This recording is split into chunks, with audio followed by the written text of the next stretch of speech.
Okay, good evening and welcome to the Everett Planning Commission meeting for March 19th. And we are joined by the, would you like to introduce who we are joined by, Commissioner? The City of Everett Historical Commission. Thank you very much. Okay. Ayana, would you please call the roll? Chair Chatters, Here. Commissioner Adkins, Commissioner Zielinski, Here. Commissioner Finch, Here. Commissioner Ballard, Here. Commissioner Shelby, Here. Commissioner Lark. Thank you. Will we also call the roll for the Historic Commission?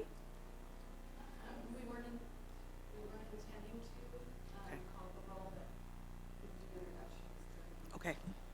Okay, that sounds great. See, and I'll turn to Commissioner Hall to please read the land acknowledgement. We acknowledge the original inhabitants of this place, the Stahopes people, and their successors, the Tulalip tribes. Since time immemorial, they have hunted, fished, gathered on, and taken care of these lands and waters. We respect their sovereignty, their right to self-determination, and honor their sacred spiritual connection with land and water. We will strive to be honest about our past mistakes and bring about a future that includes their people's stories and voices to form a more just and equitable society. Thank you. Okay, we're now going to move on to approval of meeting minutes. We have 3 sets of meeting minutes from January 16th, February 20th, and then our March 5th meeting. Commissioners, have you had an opportunity to review the meeting minutes for those 3 meetings? And do you have any amendments other than the amendment that was identified for the February 20th meeting?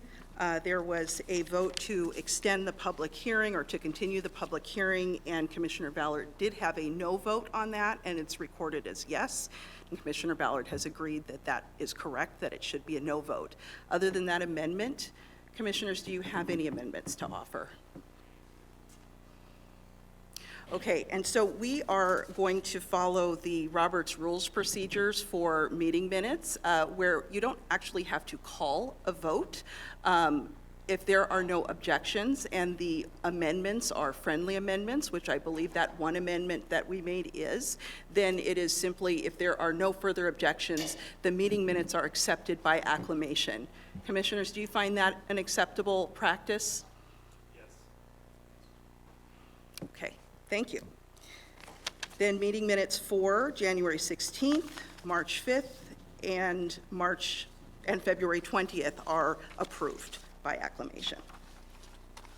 Okay, on to reports. Commissioners, do you have any reports to offer this evening? Okay, staff comments? Just wanted to report that at your last meeting, the resolution came out of the Planning Commission for the Park District. That's going to the City Council next. I think we had anticipated that that process would start on March 27th. We continue to have some dialogue with Everett Housing Authority on the development agreement aspect of it, and also wanted to get all of the right people in the room, so we're balancing some schedules. Currently looking at April 10th for the first meeting on that, and then the subsequent 2 meetings for that development agreement, plan development overlay, comprehensive plan amendment, and street vacation. Stay tuned to the website. You can just type in EHA Park District to your favorite search engine, and stay tuned to that for notice on when that'll be coming to the public hearing. There would be a public hearing notice. Of course, this is mainly for folks who are listening online or watching after the fact. There will be a public hearing notice to everyone who has provided comments in the past on that development, as well as on the interested parties list, and a couple of other mailing lists that we have would receive notice of the public hearing. And all of the comments that had been made to the Planning Commission will also be forwarded to the City Council, so no need to repeat exactly the same comments you had, but if you have anything more to add, that would be great.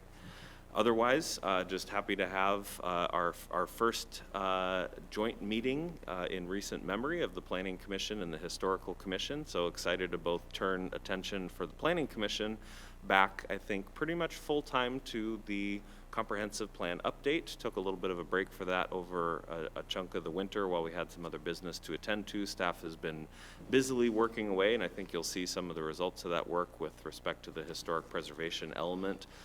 The first complete, little bit rough, but still first complete draft of an element to bring to both commissions for their review and discussion.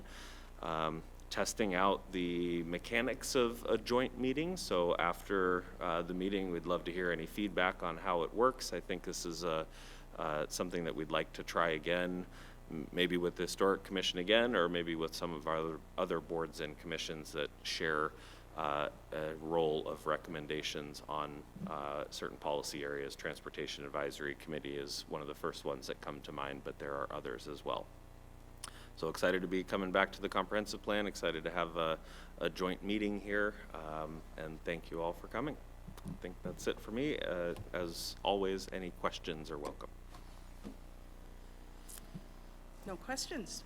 And I guess in terms of mechanics, the microphones are more essential in this meeting. I guess for the video recording will not get your voice whatsoever if you don't have the microphone on. I don't think it has to be very close, but on.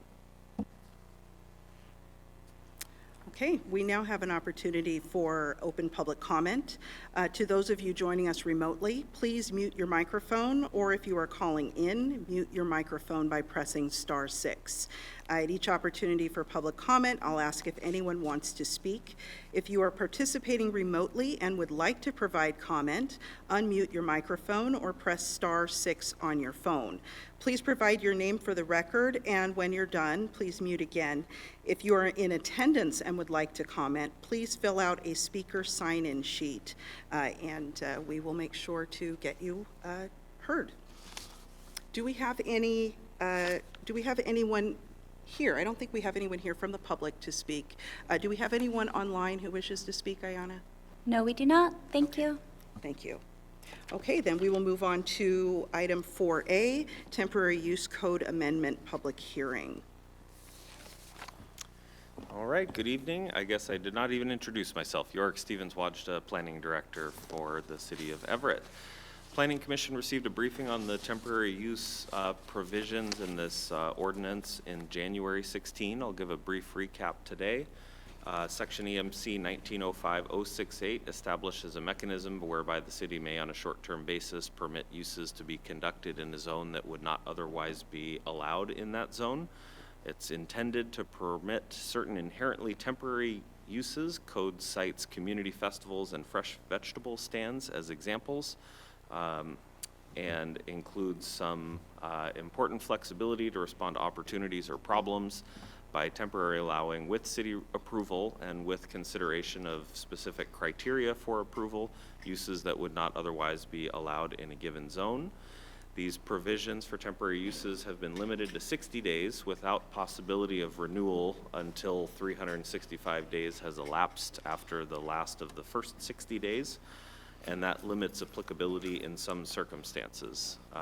The genesis for this code amendment proposal is an urgent situation that came up in late 2023 at Claire's Place regarding building contamination that required the city to use a temporary use permit process to establish a temporary outdoor shelter setup for residents that had to vacate the building while decontamination and cleaning occurred. So we set up 30 temporary outdoor shelters on adjacent city-owned property over the course of a weekend and a couple of days.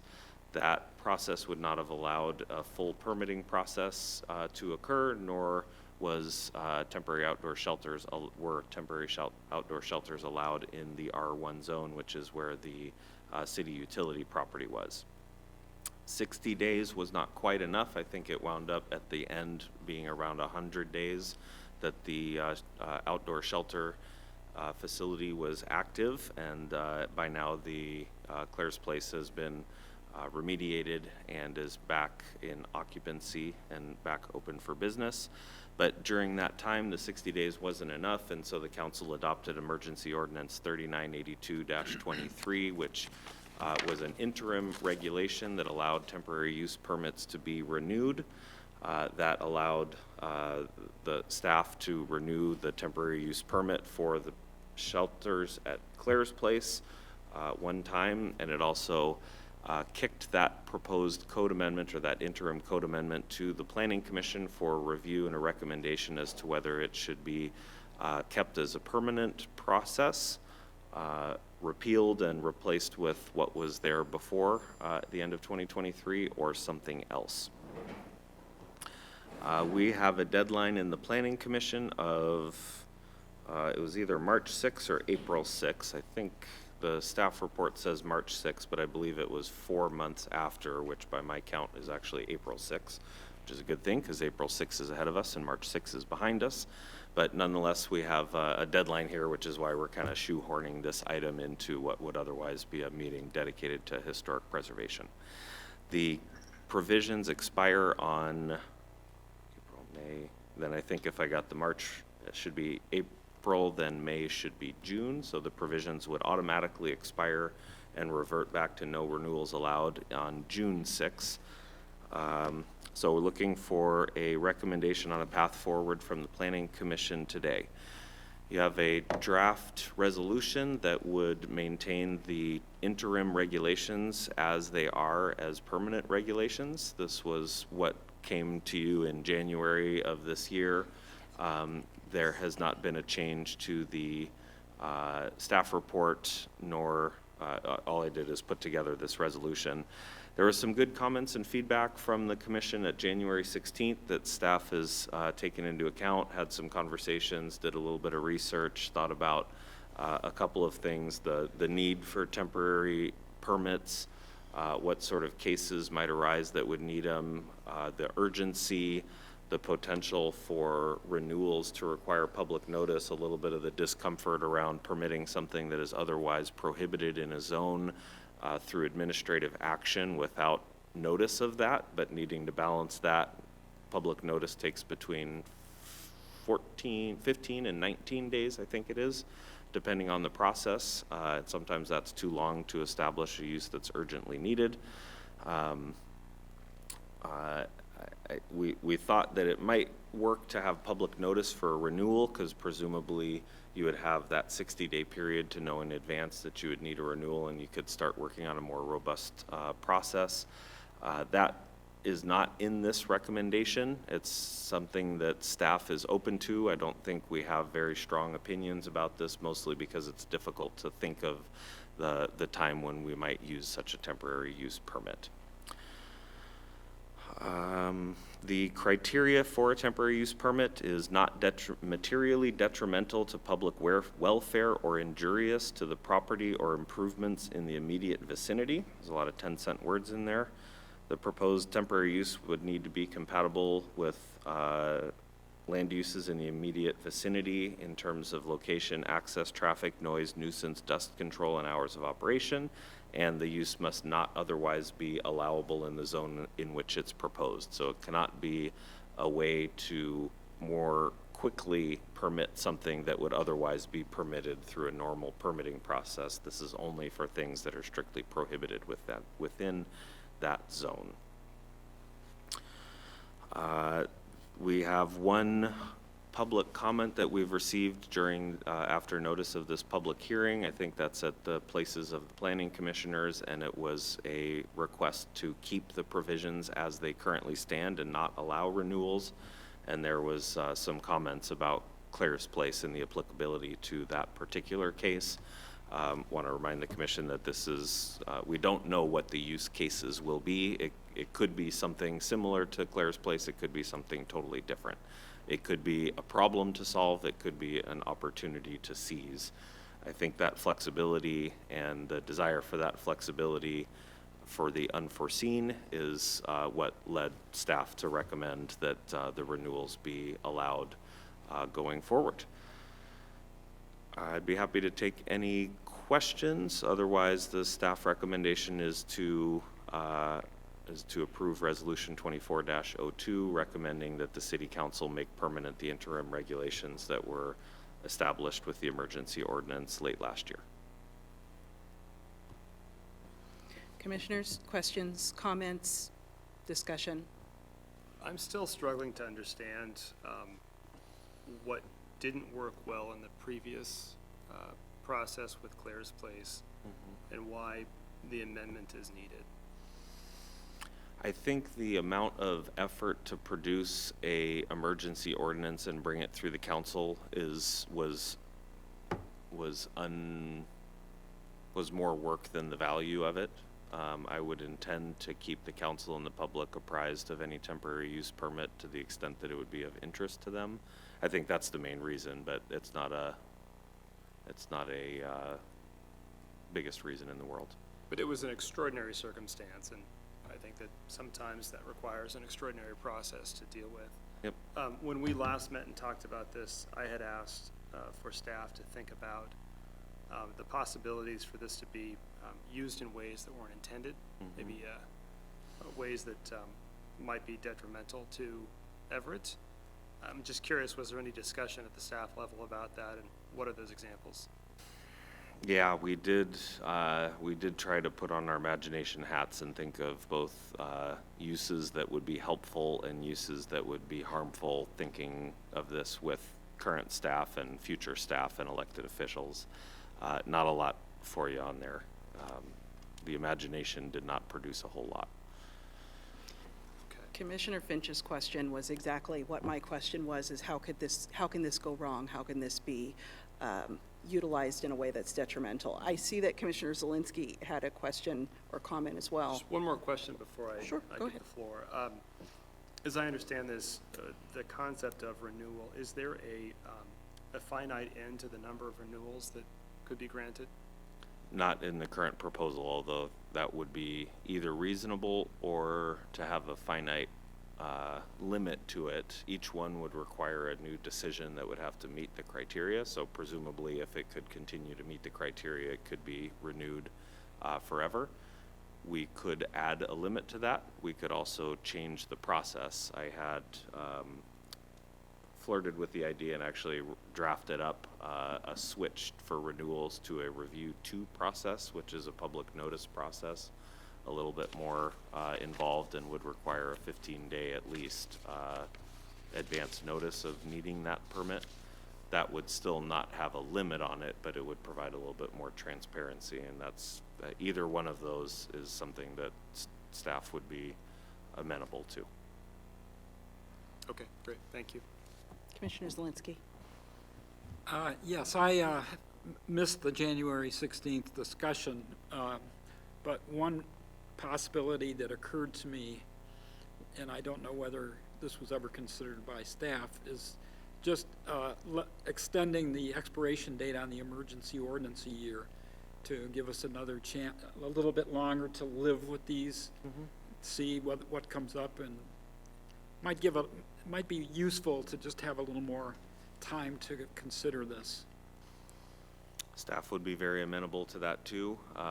The maximum for an interim official control like this is 6 months, but if you have a work plan, and I think it's as simple as that, a work plan for continuing to review the issue, you can extend that 6-month period. So that could be the message to the council as well. I don't feel like we've given this a high level of attention. As I think you know, we've been consumed by other significant issues in here, so I wouldn't mind a little bit of extra time to think about it too. I just saw the date on the calendar and we had to put this on the meeting today. Commissioners, can any of you imagine a situation where this could be misused in a way that would be harmful?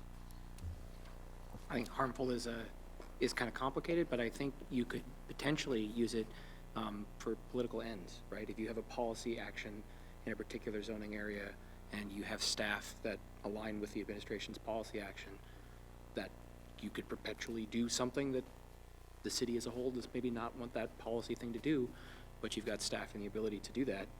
And, I believe that you report to the executive, and so if the executive's elected and they want to do that and you don't do it, bye. Right. So that is the way I could see that being abused. Commissioner Finch? What I guess I would like to avoid is setting the planning department up for a situation where there is something on the books that allows for an extension, but you would rather not extend because it is an extraordinary circumstance. That's just a conversation that can be avoided by how it's currently written. And so if the outdoor shelter at Claire's Place, I'm using it as an example because it is the example that was used in this.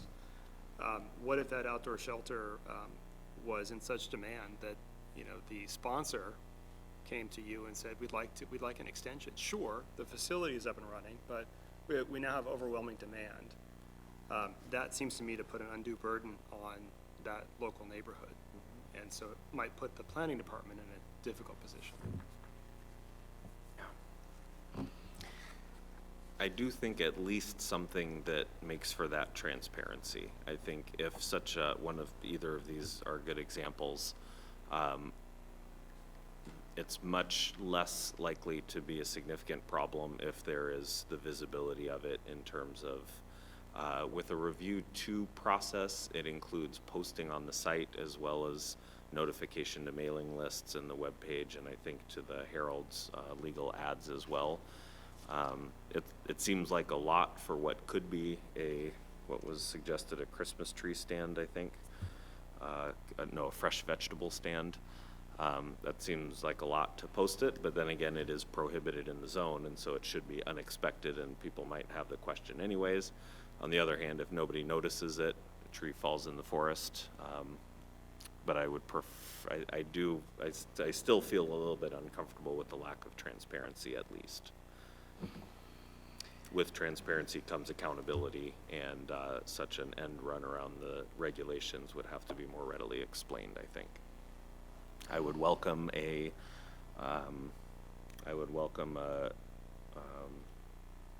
any of these ideas. I think are amenable to staff. It's an interesting situation to not be fully comfortable with something that we've recommended, but I think that's just because we've not had the capacity to really do all the due diligence on it in the time that was allotted. I think the thing that makes me most uncomfortable is that there's no limit. Potentially, it could be extended and extended and extended, and that could violate the intention of something like this. We do have an opportunity for a public hearing today before we make specific recommendations. Commissioners, do you want to proceed with the public hearing portion before we discuss what our specific recommendations might be on this resolution? And if so, I will entertain a motion to open the public hearing.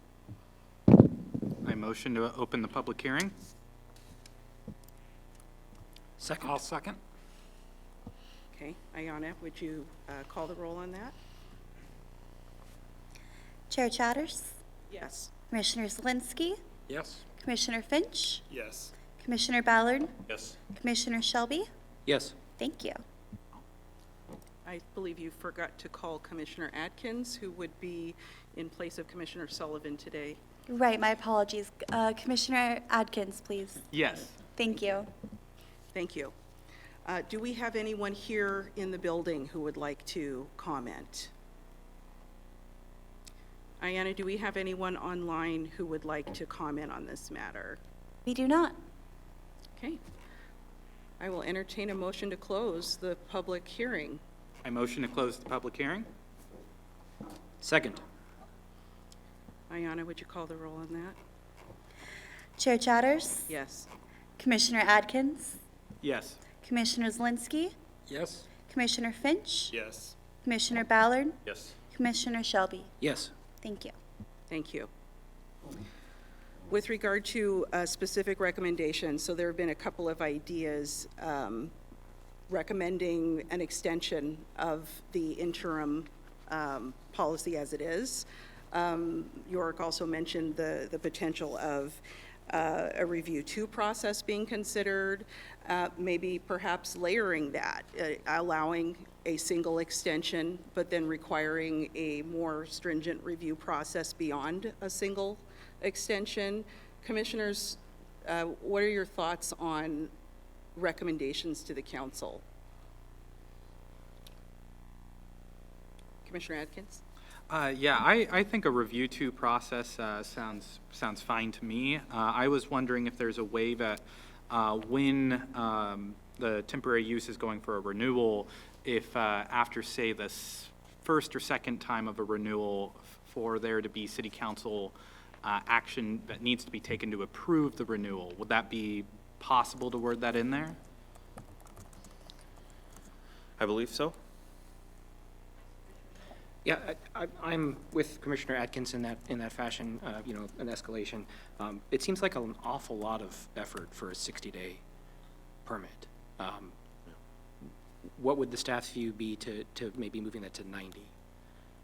And making it so that, you know, you could have maybe 1 or 2 quarters, slightly lengthening it, since you're going through all of that public comment and review. Yeah, and it doesn't have to be the full 90 days, so at the conclusion of the period, all physical evidence of the temporary use must be removed, and so if we know it's only needed for 60 days, it could be. Was your thought for the longer period to be for not the initial, but for renewals with a higher level of review? Correct. Okay. Yeah, that sounds, I'm an easy guy today. Those all sound like good, good ideas. It does feel a bit like we are building the car while we're driving it, and it sounds like this is before us because there is some time pressure. So I concur with Commissioner Zielinski's proposal to extend the time period to evaluate this and put together a work plan. Commissioner Ballard? I would support that, the extension. Again, and then I guess my only thoughts are, it's concerning that I feel like we're taking an emergent situation and we're trying to shove it into a temporary use situation that's much more stable. So I'm not even sure it belongs here is one concern. And then I certainly think that just allowing, just as a type 1, I feel like it's more set up for abuse than it is for providing a benefit. So just in terms of mechanics, I think we should get a resolution out today. The recitals of the resolution are pretty simple. We could amend after, now therefore the Planning Commission recommends the following, could delete all of that and say whatever we want to say, which could be Planning Commission recommends that staff work with the City Council on an extension and further staff review, something like that. Commissioner Atkins? Well, I would then move Resolution 2402 with amended language reflecting the words you just said around the extension. Second. Okay, I believe we have to vote on the amended language first before we can move forward with the resolution overall. Commissioners, do you need further discussion of the amended language, or do you feel ready to vote? It sounds like we're ready for a vote on the amended language recommending an extension on resolution, or on the matter of being covered by Resolution 2402. Ayanna, would you call the roll on that? And I'll read out some better language here for you to know exactly. So right now I've got the City Council. So now therefore the Planning Commission recommends the following. The City Council should extend the interim regulations of Emergency Ordinance 3982-23 while staff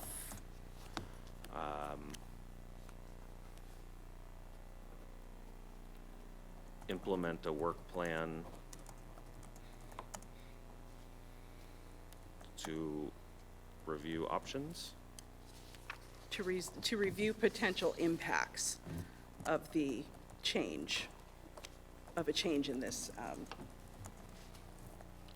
municipal code, I suppose.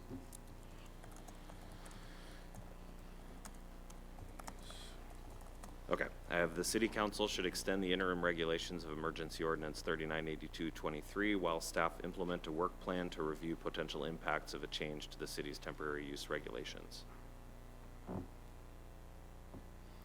Okay. That work? I think that sounds good. Commissioners, any additional changes to that amended language? No? Okay, I think we're ready to vote on that. Chair Chatters, Yes. Commissioner Atkins, Yes. Commissioner Zielinski, Yes. Commissioner Finch, Yes. Commissioner Ballard, Yes. Commissioner Shelby. Yes. Thank you. Thank you.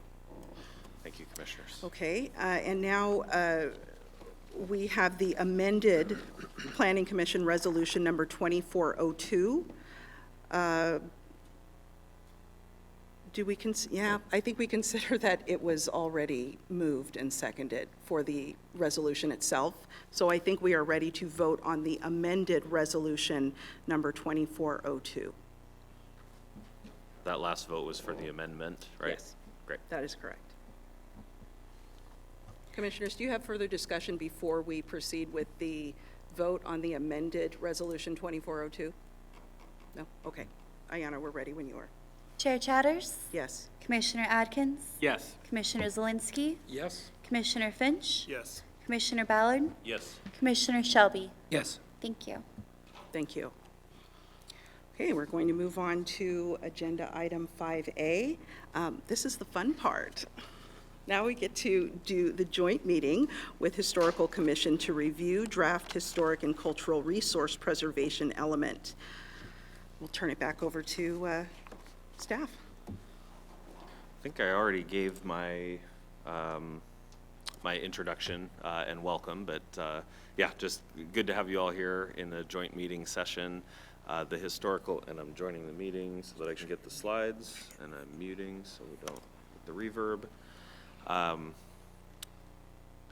The Historical Commission has been working hard on this element for a few meetings already, 2 or 3 perhaps, to review the historic element that we have, to review some of the best practices and guidance around historic preservation, to review proposed amendments to historic preservation policies that staff took the first cut at, and then Historic Commission gave some input on that last week it was. On the Planning Commission side, I believe it was December that the Planning Commission reviewed the framework around the city's historic preservation program and the existing element and some of the guidance and state requirements around historic preservation planning. And now it's time to kind of bring all of that together. We'll have more bites at this apple, but this is a chance for both bodies who will be giving a formal recommendation on this historical element, not tonight, but after a little bit more work on it. We would ask the Historical Commission to provide a recommendation on it, as well as the Planning Commission. So I think we've got all the right people in the room, we've got all the right materials, and looking forward to getting us advanced a little bit down the road on this element. I will start the presentation, and then I think we were going to start with introductions. Would you like to do introductions before we begin any presentation? I think so, right? Yes. Okay. We'll start with Planning Commission members. So if you don't mind, commissioners, would you just introduce yourself, note how long you've been serving on the commission, and maybe just a note about why you're serving on this commission. And we'll just go down the line. Commissioner Adkins, if you don't mind. Ayukwi, I'm Charles Adkins, he, him, his. I've been on the Planning Commission for, I think, 2 years now, maybe 3. I can't remember too well, but yeah, I find planning and housing and just zoning important just because of my own life. Having been a cocoon house kid in high school, it's the lack of housing really impacted me, and that's just something that I'm very deeply concerned about. So, thank you. I'm Michael Zelinski, and I have been on the commission now. Actually, I understated it earlier. I think it's going on 9 years now that I've been on, starting as an alternate back in 2015. And I'm now a permanent member. And I'm a retired planner. I worked with Snohomish County for a number of years before retiring, and decided that I'd like to keep my fingers in the planning game.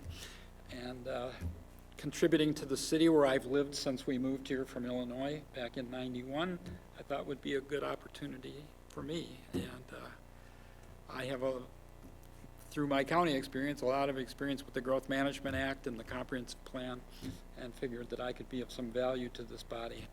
And I have enjoyed my time on the commission. My name is Michael Finch. I have been on the planning committee, I think, commission since 2019, originally as an alternate.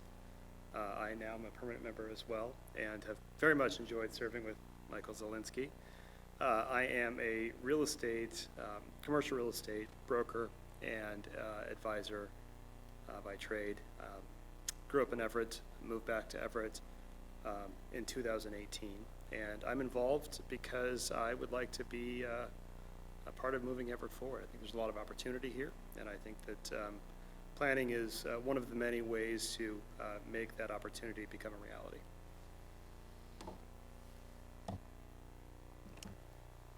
I'm Kevin Ballard. I've been on the Planning Commission. I think this is my start of my third year.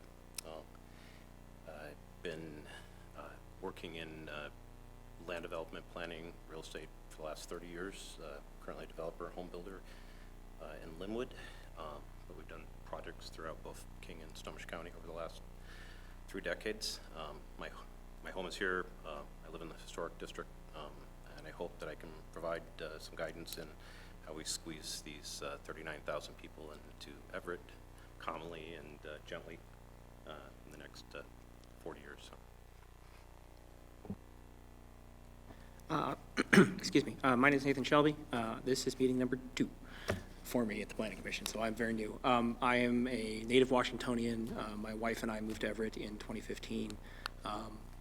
Spent all of my time in Snohomish County growing up, and this is where we're raising our family. So 1 and 1 on the way, and this planning is a fantastic way to make sure that, you know, Everett grows and is a good place for my children.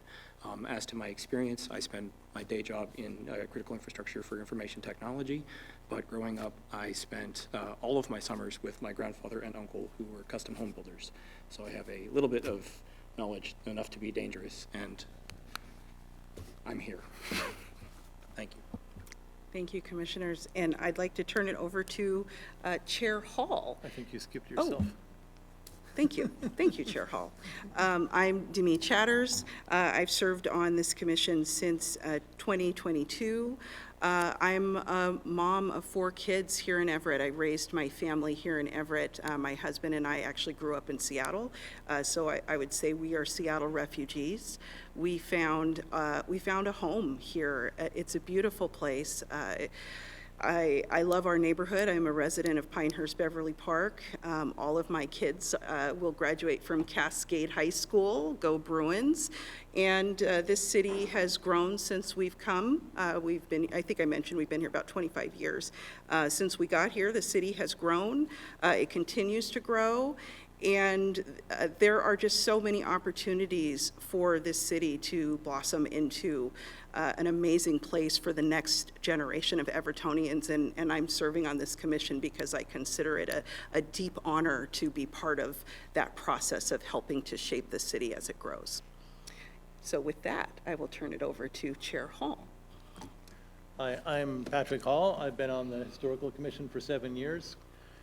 And I first joined after I bought a historic home in the Donovan district, and I became interested in historic preservation, and somebody had left the previous owners had left a certificate from the Historical Commission congratulating the Donovan district on taking care of the neighborhood, and I thought, what's the Historical Commission? And that kind of led me down the path to where I am now. And shortly after becoming a commissioner, I went to a conference to learn more about historic preservation, and what I really learned a lot about was how historic preservation can be used as an economic development tool to revitalize historic and older downtowns. And as a result of that, that led me to joining the board of the Downtown Everett Association, which I'm still on, and I find that my work there and my work on the Historical Commission are an excellent complement to each other. So I continue in both roles. Commissioner Sadi. Oh, I feel in the spotlight here. I'm a recent addition to the Historical Commission. I've been here for a year. my big anniversary, and I'm really excited to be serving with everyone. I'm originally from the East Coast.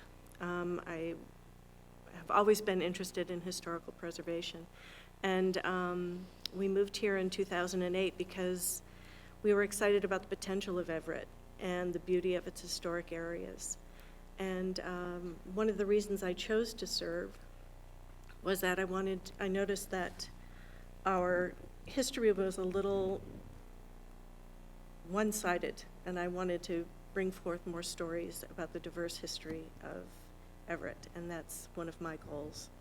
And I'm also interested in old homes, and we live in one, and as everyone knows, the only thing that works in an old home is the owner.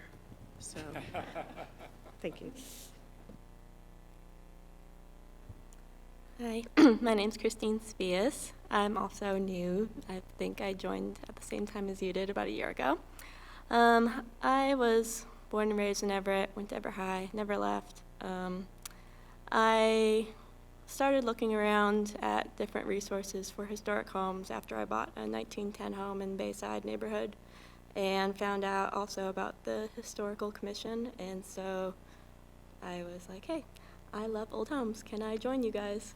And it worked, so love being here, love helping preserve our historic resources in Everett. All right, let's see if I can use this thing. Hi, I'm Arnold Morrison.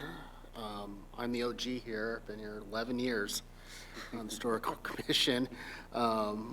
I'm a product of the late 80s Boeing boom. My parents moved up here, actually in Marysville. And so I've seen a lot of the Everett, Marysville area change over the last 30 plus years now. Went to architecture school out at Washington State, came back, bought a house in 2013 in the Pinehurst area, so South Everett gets some love there. Like I said, I'm an architect by trade, so I really value the way the built environment tells a story of us as people, and seeing the changes and really the sociological aspect of, our, the things we build. So that's kind of my story. So pleasure to be here. Hi, I'm Bob Barron. I've been on a commission for about a year. I'm a retired teacher, and I've got a real interest in preserving the history and cultural perspectives and elements of social and political organizations. Thank you. There we go. Madison Vasquez. I believe I joined the commission shortly after buying our historic home in 2020. Echo a lot of what Patrick shared. I work for the Downtown Everett Association, and so we are a Main Street community, mostly thanks to Patrick. I'm on the commission, mostly thanks to Patrick. So really care about keeping the character of Everett and preserving what makes Everett a unique community while helping to move things forward.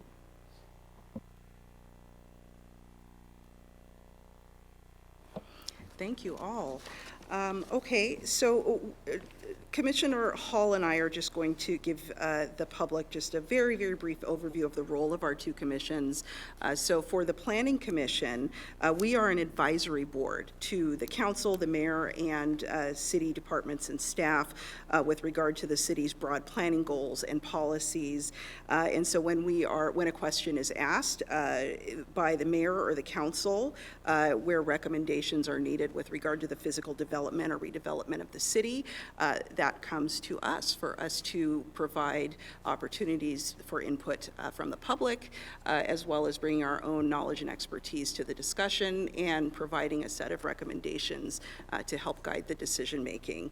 Our primary responsibility here on the Planning Commission is the comprehensive plan, and the comprehensive plan for the City of Everett. It's not mandatory for all cities, but for the City of Everett it is. So it is a statutorily mandated collection of maps and objectives and principles and standards guiding development decisions by our elected officials and our city staff.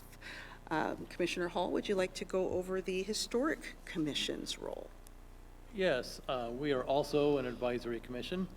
The primary responsibility of the Everett Historical Commission is to identify and actively encourage the conservation of the city's historic resources by initiating and maintaining a register of historic places and reviewing proposed changes to register properties, by raising community awareness of the city's history and historic resources, and serving as the city's primary resource in matters of history and preservation. The Historical Commission is further charged with maintaining an inventory of historic resources and the Everett Register of Historic Places, reviewing nominations to the Everett Register, reviewing proposals to change properties or districts on the register, reviewing applications for special tax valuation for register properties, promote awareness of historic resources and information on methods of maintaining properties. And because Everett is what they call a certified local government under the National Historic Preservation Act, we can submit nominations to the state and national registers of historic places. And we advise the city generally on matters of city history and historic preservation. Thank you. I think we're ready to turn it back over to staff for the presentation. We won't make you go through your life story, but maybe Becky and Alex introduce yourselves. Oh, too. sure. I'm Becky McCrary. I'm the long-range planning manager for the city, and so I'm responsible for the Historic Commission in my division, and Alex is the staff person who does most of the work with the Historic Commission. Alex? So I'm Alex Bird. I'm a planner at the city, and I've been here since 2019, I believe, and also serve as the staff liaison to the Historical Commission. Well, great. I just wanted to say in public that thank you to the Historic Commission. I am very impressed with the work that you've done. We've been at this, I think, for about 6+ months and worked through, and I just appreciate all that you have contributed, and I hope that the element that is written here really reflects how you feel about the city's program. Okay. You want to run the slides? No, you can if you want. Next slide.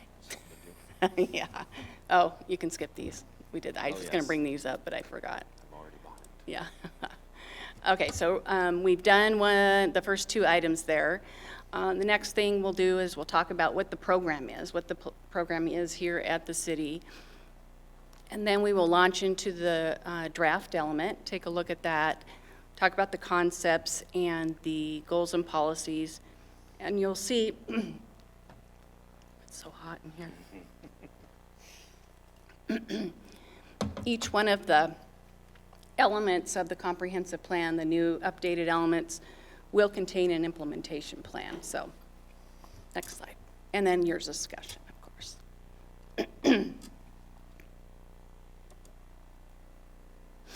I always start out with a GMA goal, because that's why we're here, and there is a historic preservation goal.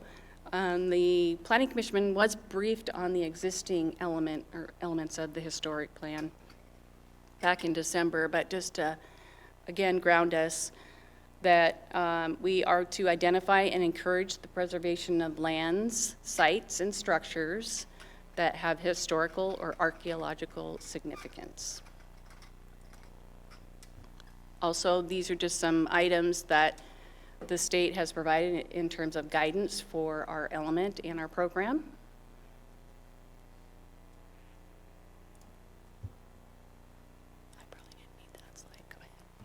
Okay, so let's talk about the program.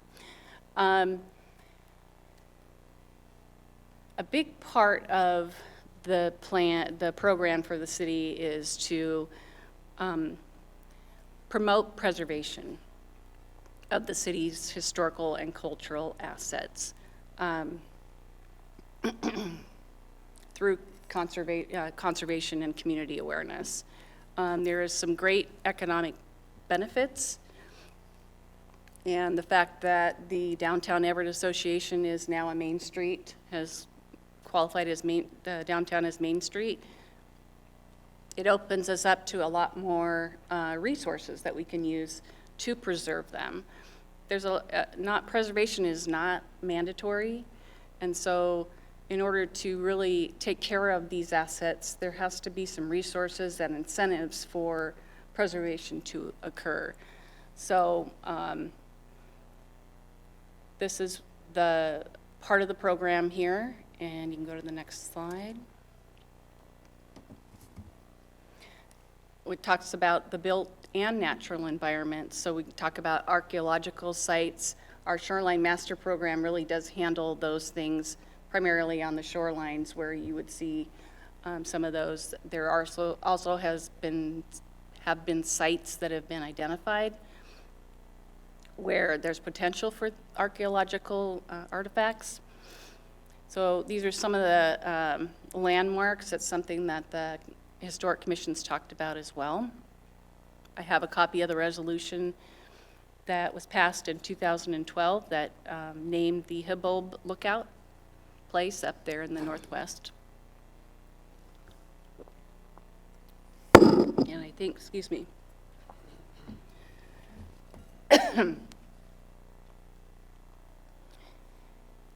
Can you go? Sorry.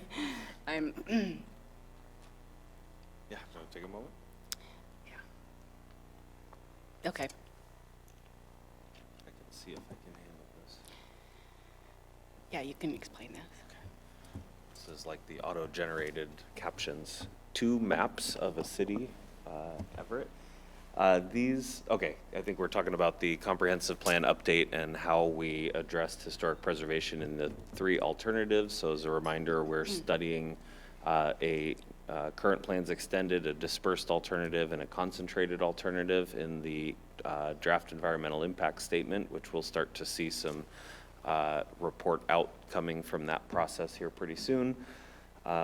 We had an approach in designating the different growth intensities that are the framework for the 3 alternatives. If you remember, those growth geographies included the Metro Everett, the urban corridors, the frames, connectors, which were secondary arterials, and then either the single family or the neighborhood residential. The concentrated alternative really focused a lot of taller buildings on the arterials and adjacent to the arterials and in downtown. The dispersed alternative was a little bit lower scale on those arterials in downtown and balanced that with the neighborhood residential middle housing, allowing duplexes, triplexes, and courtyard apartments and those types of middle housing in neighborhoods throughout the city, which subsequently became the law of the state that, at least for the most part, the city was required to do that neighborhood residential. In drawing the boundaries, we had some principles that we followed, like the frames around the arterials, and those arterials are Broadway, Evergreen Way, 19th, and I think 41st. We went about 2 blocks outside of those arterials was the corridor frame. The connector geography were secondary arterials like 19th and Madison and Broadway near SR 526 and a couple others. Mukilteo Boulevard was added by the Planning Commission, you may remember. In all of those other than neighborhood residential, we excluded the historic overlays from what would otherwise be a mid-rise, low-rise, or high-rise designation. You can see, for example, the Riverside Historic Overlay. Let me see if I can point on this. Not well. Maybe I should stick to the cursor there. The Riverside Historic Overlay there you see would normally be within the 2 blocks from Broadway that was designated mid-rise in alternative 2 or low-rise in alternative 3. Because of the overlay, it remained as either single family or neighborhood residential. Was there anything else we were going to talk about on this slide? I would say the same thing, Norton Grand. So it's that, and then the Donovan District and Record Grand, yeah. Those except for neighborhood residential, that middle housing, those didn't change. Didn't go to any significant jump in intensity. And then initially, when we designated Metro Everett, we gave it what we call the high rise, which is the most intense designation. We've since refined that a little bit to match, if you're familiar with the city's building height map. So in downtown, there's kind of a stair step of heights. And so we refined the alternatives to reflect more of that height graduation. And so we will be rolling that out with our alternatives in the DEIS, the Draft Environmental Impact Statement. Okay. I'm showing this slide, and you may have already seen it, but this is the structure of all of the elements in the comprehensive plan. So all the new elements that you will see will have at least these headings, so that they will all start to look the same and you'll be familiar with them. Some of the chapters may have additional headings, but so it was great to get the first element done to show how that would look. Next slide.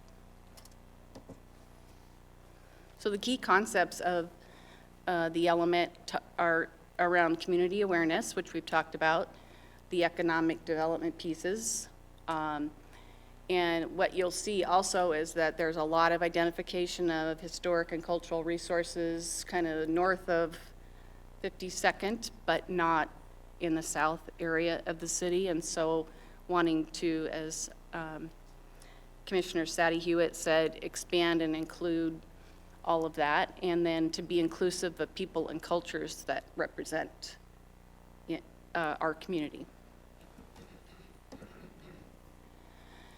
So as you might remember, the historic preservation was coupled with urban design, and it was a combined element.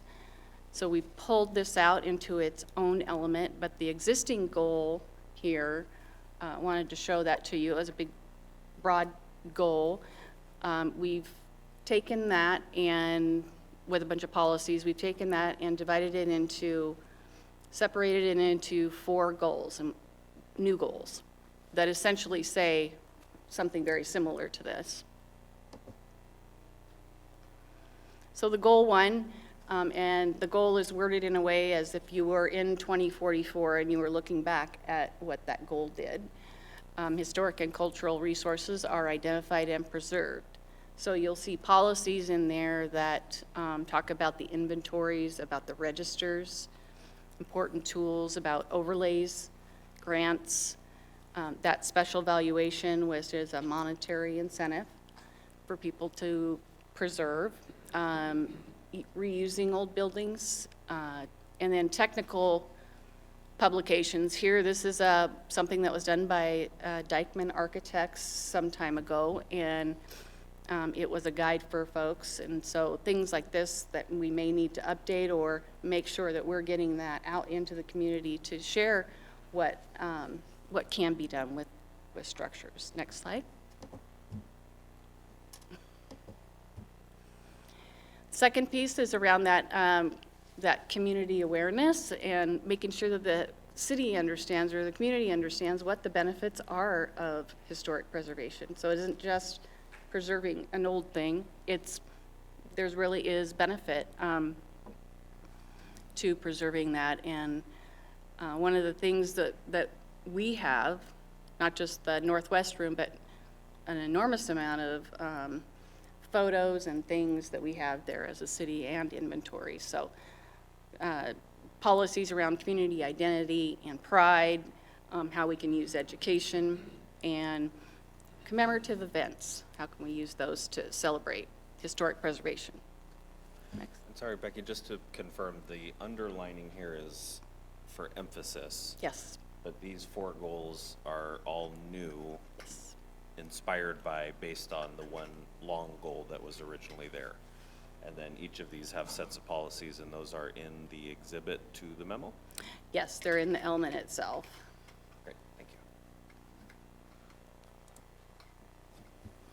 I love this, this clipping from, was it the Seattle Times? Yeah, back when Funko was going to come downtown. And so this is at the heart of the economic vitality, and doing that through heritage-based placemaking. We decided that was a word that's being used now, and things like wayfinding in the downtown, we already have some of that.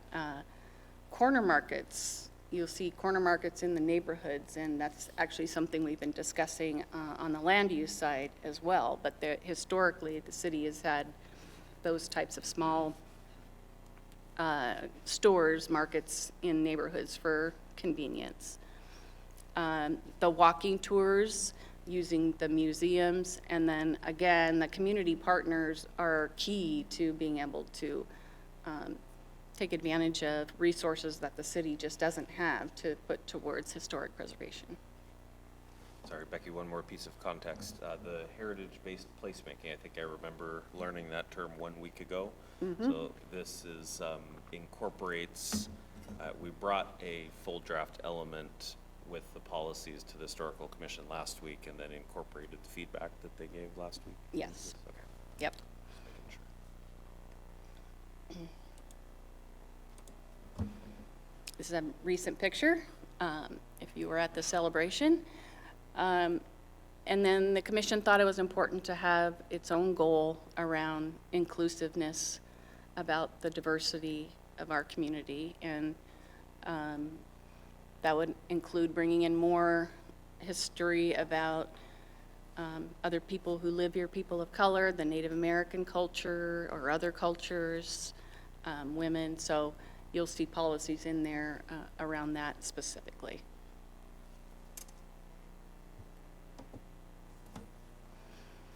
The nice thing about this update, we do have some new requirements in the GMA, and that is we have to report our progress to the Department of Commerce, State Department of Commerce, in 5 years after the plan is adopted. So staff is proposing that we put in a 5-year implementation plan in each one of the elements specific to that topic or subject.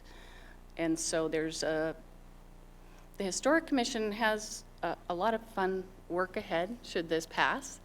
Some of it they would probably do anyway, but they have responsibility for recommending naming of public places, parks, and they make a recommendation to council, and streets. And so that's a fairly old policy, and it, after looking at it, needs some updating with regard to inclusivity and equity.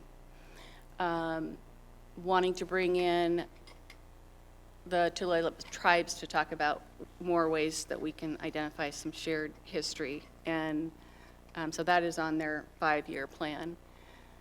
One specific item that's come up over and over is that we have the Hewitt Avenue Historic District, which is a section of Hewitt Avenue down near the Angel of the Winds Arena.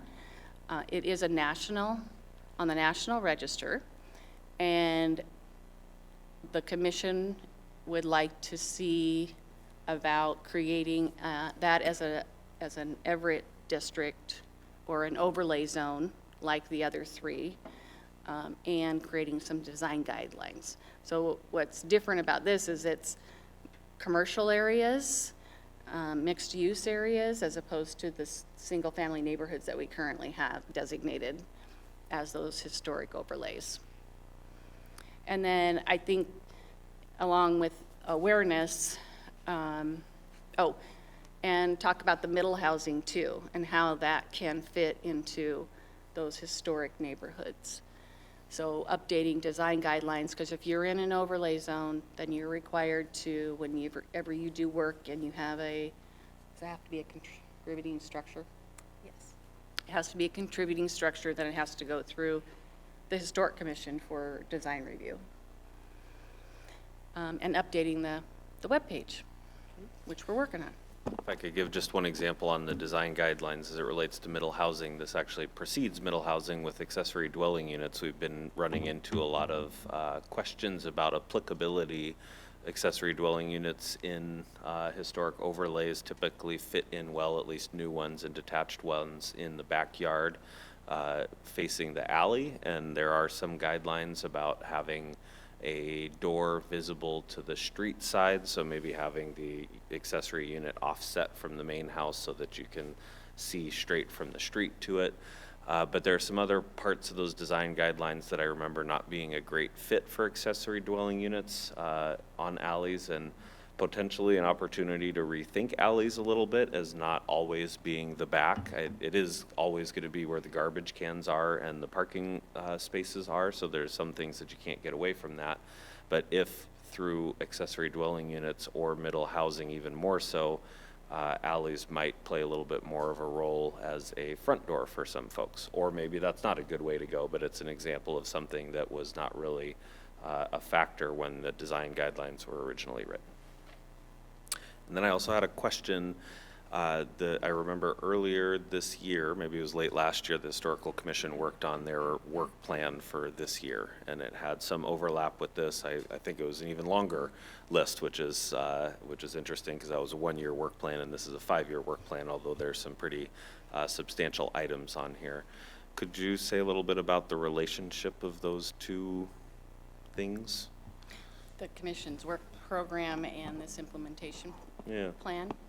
Well, actually, Alex and I did use the commission's work plan to make sure that some of the important pieces were on here and that the stuff on their work program would be consistent with the new policies, or if it needed new policies. So the commission would do this work, but there would also be opportunities for other work program items as they come up, is the way I see it. And is that great? Thank you. So these are a little more, I would say, effort intensive, because I think looking towards is there opportunities to do some more inventory work in the south end of the city? I guess this is publications. We wanted to make it easy for folks, so having the resources in the permit center for people that may or may not know that they have a historic structure. I don't know, Alex, when people come in to the counter, sometimes they not understand that they have a historic structure? Correct. Sometimes people do. Microphones. Yeah, so sometimes people come into the front counter wanting to ask questions about their project and what the process is, and they don't know that they're in the historic overlay. Yeah. And for context, why we're asking Alex some of these questions is in her other job, which is the other half of Alex's job with the city. She does work with the land use team, which reviews actual permits, and so this is kind of moonlighting, daylighting with the historic preservation combines, which I think is a great asset, and I think that's why Alex makes a good fit for that role. Yes, thankfully. And the other thing that the Historic Commission has talked about, because sometimes a design review can be very difficult to work through with the property owner, and the commission feels strongly that working earlier with some of the applicants, setting up like a process flow chart or making it more apparent during the permitting process to try and help them get to a design that can pass the Historic Commission. And they may want to talk about that too when we get to the discussion part. And then again, expanding opportunities for inventories.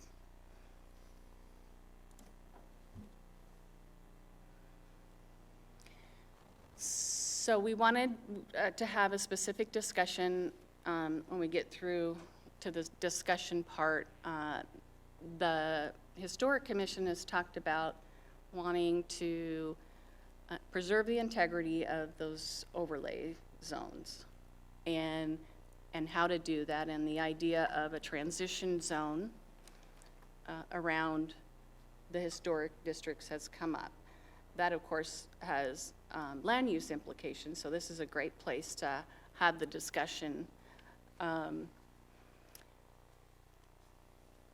think next slide. So what I'm showing here is the Norton Grand.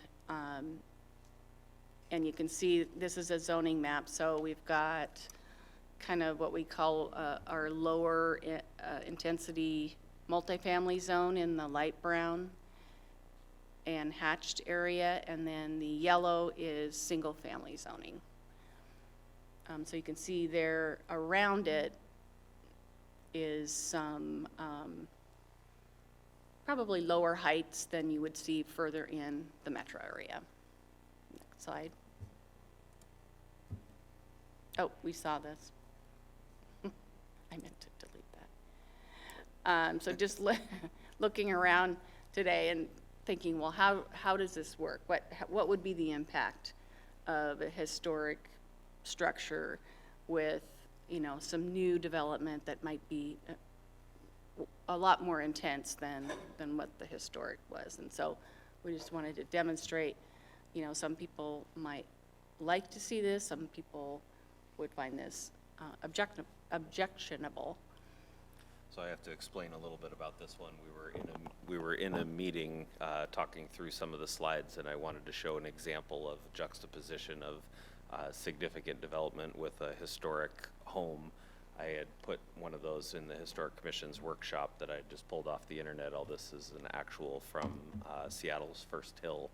I don't think I meant for this to stay in the presentation, but it's a good example of I think a pretty dramatic example of very tall buildings on three sides of what remains a large historic house that I think has been converted into some sort of a commercial structure. But the tension remains, is it a bad thing to have taller development next to, a block over, a house over, adjacent to a historic overlay, a historic structure, a building, or a place?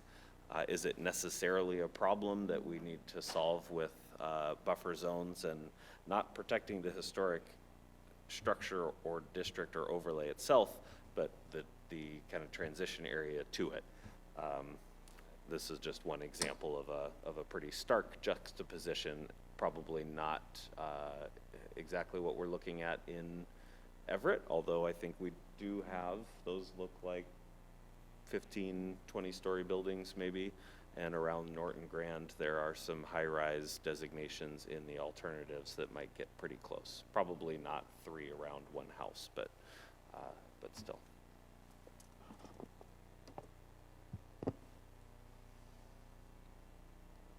This is, again, just a close-up of the alternative designations with the Norton Grand overlay on here. Can we try to, it's tough to see. Yeah. We're bringing up Norton Grand. Commissioner Sadie Hewitt sent some letters that the Historical Commission had provided during Metro Everett to the city, requesting a couple of changes around the Norton Grand that would do exactly that, a little bit of a transition area and a stepping upward farther away from it.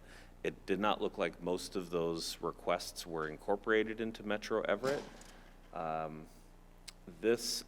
These are the two alternatives that we're studying, and remember, after we review the impacts of the alternatives and some of the context around it, we're going to be working with the Planning Commission and the City Council and others to craft a preferred alternative, which will be the actual future comprehensive plan map and then subsequent implementation via zoning maps and height maps and everything. So what this is a zoom in of those two alternatives around that Norton Grand that came up in the last Historic Commission workshop. And let me see if I can use this laser pointer and try to read these, or maybe Becky, do you know them off the top of your head? I can hardly read them myself. I think This is 15 high-rise 20, okay, so left side is alternative 2 concentrated. In Metro Everett, alternative 2 concentrated is, and high-rise is 25 floors. In alternative 3, because it's dispersed and they were lower, it is 15 floors of height in this dark brown. This is low-rise up to 4 floors, so I think that was seeking within the historic overlay to match what we have currently on the height map. Over here is mid-rise. I cannot read that, but I believe that is, No, that's high oh, rise. it's high-rise. 8+ floors. 8+ floors. Mid-rise up to 7 floors in both alternatives. And then single-family in alternative 2 and neighborhood residential in alternative 3. So in this, both of these alternatives, you would see a pretty dramatic change from, and this is an alley, a mid-block alley here. You'd see a pretty dramatic change from a limit of 4 floors within the overlay to, if this is in Metro Everett, that would be up to 15 or 25 floors. Not an example whatsoever of a transition between the two currently. Anything else on that, or are we going to come back to transitions? We're going to come back to this, yeah. That's okay. So I thought we could just walk through these areas and each one, and let the Historic Commission, if I missed anything, you can talk about it, and then if Planning Commission has any questions. So I guess I would look to the chairs to help facilitate the discussion. I think I'd like to say one thing off the bat. First of all, thank you for putting all this together. The big picture we should look at when we think of historic preservation is that it's not about preserving buildings. It's about preserving communities. And you might notice that there's some language that we didn't have in there in the past about economic development and tourism. And it's not obvious to everybody necessarily what the link is between that and historic preservation. But I think of it this way, in that in a neighborhood, in a residential neighborhood, as the property values go up, there's a built-in motivation to take care of that property. And you start to see people fixing up their homes more and more, and the increase in value can have the effect of helping to preserve those homes. As long as it doesn't go too far and then they get upzoned and wiped out. In a commercial district, it's a bit different. There's often a financial incentive to not develop your property because of tax incentives or whatnot. There's a lot of property owners in downtown Everett who don't necessarily see a motivation to do that. The idea is, I think a lot of people have a misconception that historic preservation is a charity case. And if it's a charity case, then we're doing something wrong. The idea with a downtown commercial building is that if it sits there empty by itself for decades, it's only a cost, and it's eventually going to get demolished. But the idea is that we want to give that building a way to earn its keep. Because if we can put businesses into those buildings, and sometimes it might require a little bit of tax incentives or something to fix up the property enough to get that first business in there. But once you put businesses in there, then the business owners, hopefully the property owners, have more of a motivation to fix up the buildings, and if it gets used, it's going to get preserved. And the example I always talk about is Snohomish. You know, when was the last time you went to Snohomish for dinner? Why did you go there instead of Mount Lake Terrace or some bedroom community? You know, historic places are places that are human-centered. They were built with people in mind and not cars. And so they're places where people like to be. In fact, I get that question all the time. Why isn't downtown Everett like Snohomish? It's more complicated than that. What you see in Snohomish is not a real downtown. It's a little tourist district. But nonetheless, you know, that's a perfect example of how historic preservation and economic development are two sides of the same coin. And so that's why there's now language in the historic preservation section about economic development and tourism. this is just talking about the overall program, and if you had any thoughts about the overall program that we described. Is it missing anything? Is it? I was curious about the racial and social equity section, which is, I think, the only section that was marked to be completed. I was curious about the intentions on that piece and whether or not there had been work done developing ideas around that particular section. That's a section that we're adding to all of the elements, and we're looking at that as a whole, and so we haven't yet drafted any of that language. We've done some work around it in terms of displacement and things, so I probably don't have a very good answer, except that we're looking at the whole big picture, and then we will fill it in for each topical area.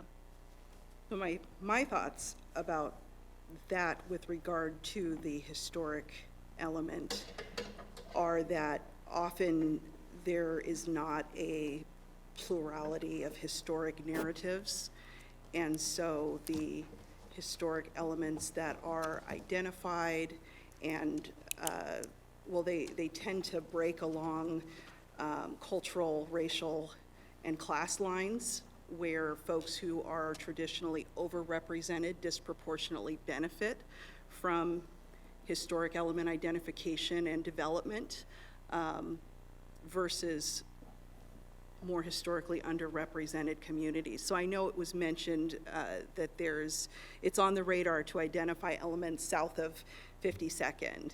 And I know that there has been outreach to the Tulalip tribes, as of course we are on their land. And I'm wondering if there are plans to reach out to other communities, other groups that might be tracking historic narratives and places of significance, like, for example, Snohomish County Black Heritage Committee, our local Jewish community, our local Muslim community, and really trying to identify those alternative historic, well, they're not alternative, those non-represented historic narratives that identify places of significance that should be considered.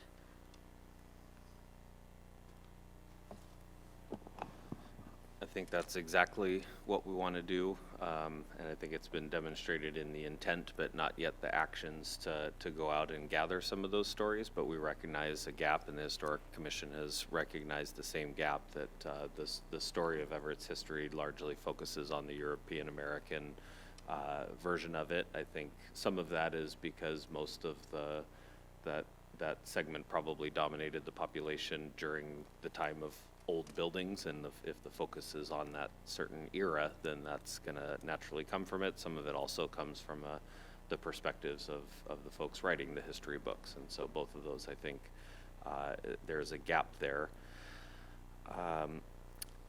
Tulalip is, the Tulalip tribes is the most important in my mind, because they come first, and I think that's the first history of the place that is now called Everett.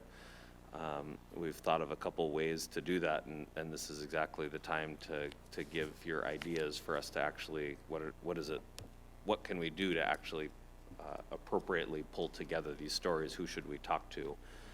One idea that we had is bringing either staff or maybe even the Planning Commission, Historical Commission to the High Bulb Center, and talking with some of the cultural resources department I think they have at the Tulalip tribes, and hearing those stories specific to Everett, and then trying to find a way to weave those stories into, whether it's our lists, our register lists, our overlays, or any other sort of formal structures we have, or just other ways to tell those stories and to bring them to the forefront. I love the ideas of some of the other suggestions for communities to reach out to, and and I guess keep those coming. Commissioner Atkins. Yeah, I really love the idea of going and having everyone go to Hebulb. Since I work at Tulalip, I occasionally give tours of Hebulb to different elected officials and dignitaries and whatnot. And it's a really fascinating experience if you haven't done it before. But I wanted to make mention of maybe there's some way that we could have something worded into the paragraph around work with Tulalip tribes and other tribes with historic ties to present-day Everett to identify more opportunities to honor and celebrate their history and culture. I was wondering about just starting the discussion around identifying pieces of land within Everett, such as the Hebulb Lookout, that we could approach the Tulalip tribes about co-management of that land with.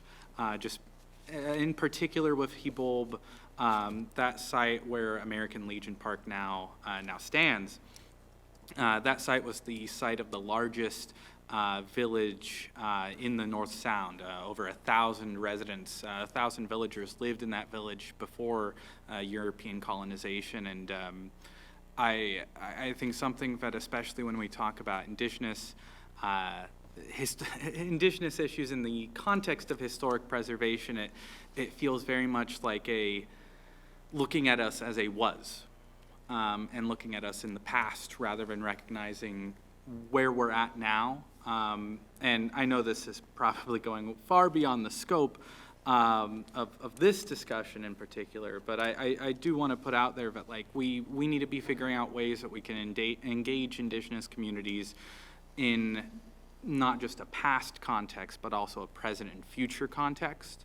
So again, this is not me proposing this to the Planning Commission and Historic Commission, but just, for example, an idea of how that engagement could be done is looking at the Hebulb Lookout and American Legion Park, and looking at how can we work with the Tulalip tribes and maybe reviving a village there and having current Tulalip tribal members living in a village on their historic land in a historic place that their families had lived and spent generations, thousands of years living on. So just a bunch of thoughts. Sorry, but that's not terribly organized, but just wanted to put some of that out there. And women. It's my understanding that we actually have some pretty notable suffragettes that are buried in some of our local cemeteries, and certainly there is some history around their work, and so don't forget women. Additional conversation, commissioners? I'd like to add, this is something that's a hot topic nationwide about equity and preservation. There is a broad recognition that the stories that have been told about history have been primarily about the original white settlers. And there's also a broad recognition that historic preservation has sometimes been used as a tool to promote the privilege of, wealthier white people. I think, there's a great interest in this. In practical terms, we haven't figured out yet how to do this in Everett. Although publications are a part of what we do, it's a small part of what we do. A lot of that nowadays is really done more by Historic Everett and groups like that. The commission is really more involved with places, and unfortunately, there's very few places that are of, you could call them native landmarks, that have any integrity left. In other words, that you can notice any trace of them. But we're certainly, I think the commission, if I can speak for the commission, I think we're certainly interested in identifying more of those places and trying to give them the attention they deserve. So.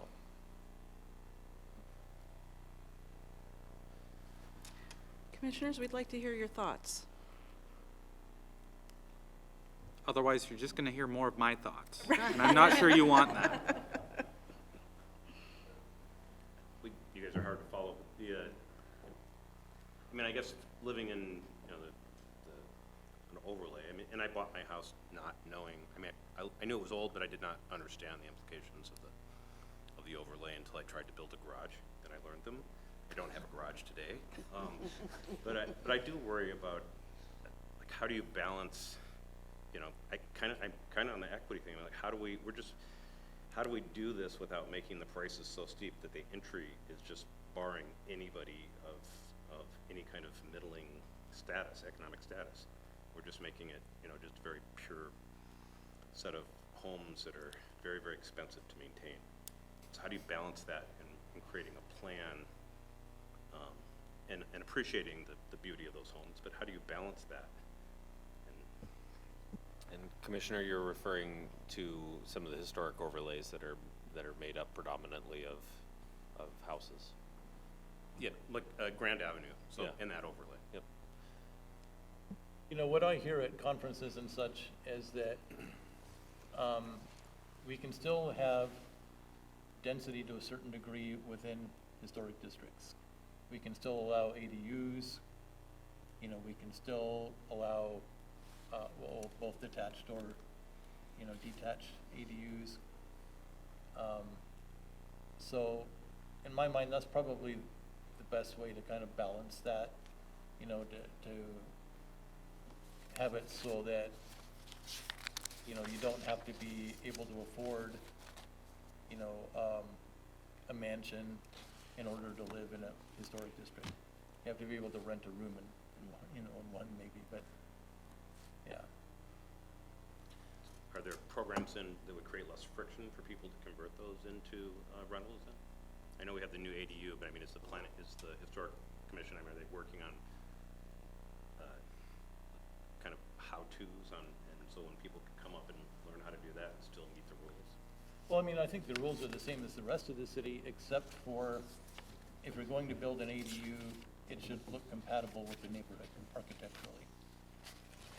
You know, it's not necessarily expensive, it's just common sense things like having vertical double hung windows and horizontal planking and, you know, don't use a flat roof and, you know, it's just giving it a little bit of thought.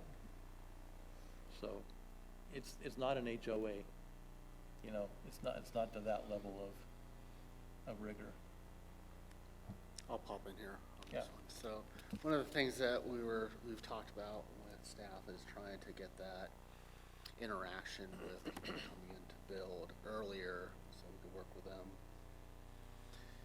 in a way that could be fiscally responsible to them, be sensitive to, you know, the surrounding built environment, and just try to have that conversation earlier to work for all sides. So we've asked for that to happen. We've asked for some separate tools. We're looking at their processes to, you know, just how do you flush a permit? You just check a box. Oh, it's an historical. Okay, so what is this flow chart?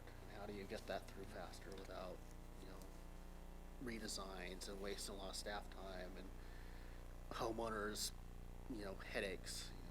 You know, so that's part of that conversation.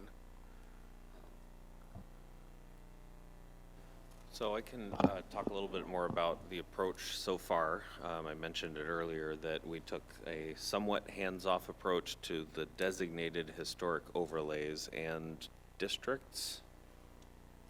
Yeah. I think there's at least Everett one district, Everett districts. So none of those overlays in the two alternatives saw any height higher than they are now. They did get turned into neighborhood residential in alternative 3 because everything that is single-family residential got turned into neighborhood residential.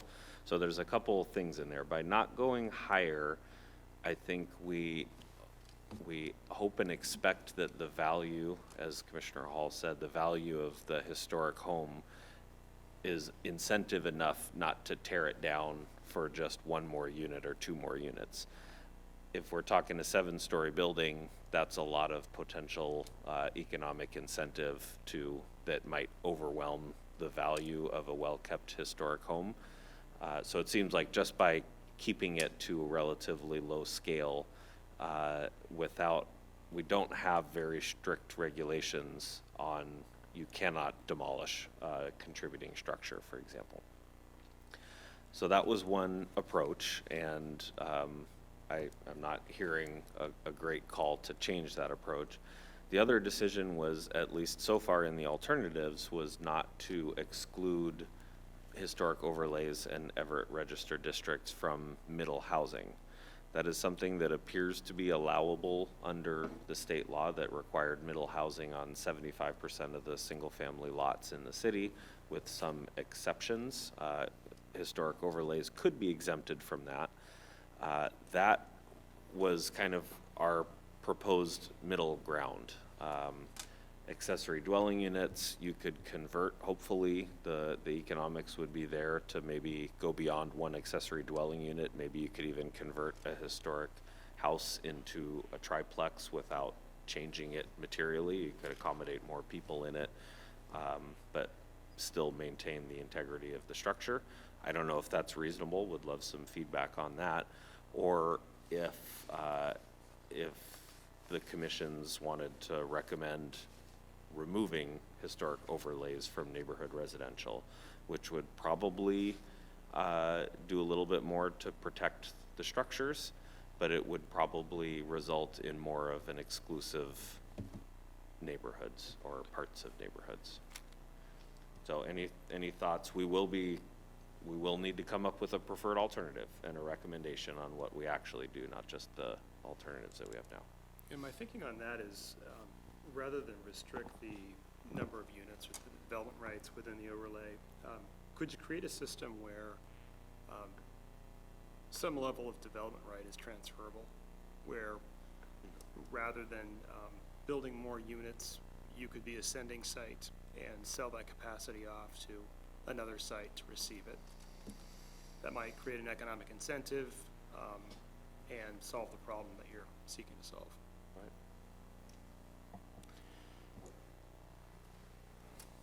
I'll say that usually TDRs are, if you're removing someone's development rights, it's a way to facilitate that. So for instance, a lot of farmland was designated or upzoned in the 1980s or something to allow parcelization into subdivisions, which loses then your farmland.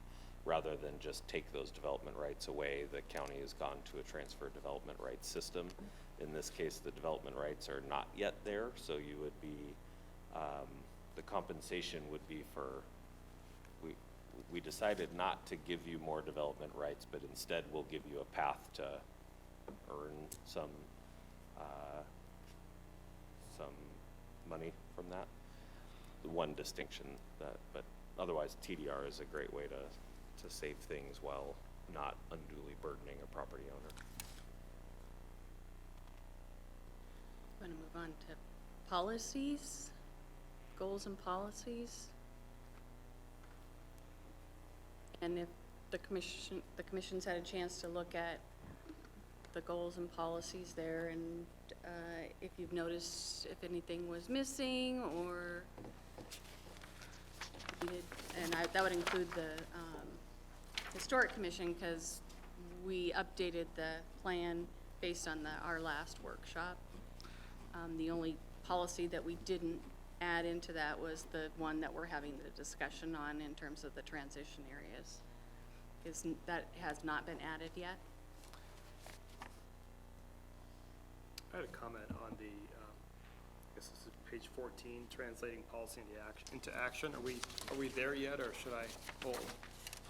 And that's implementation, but we could.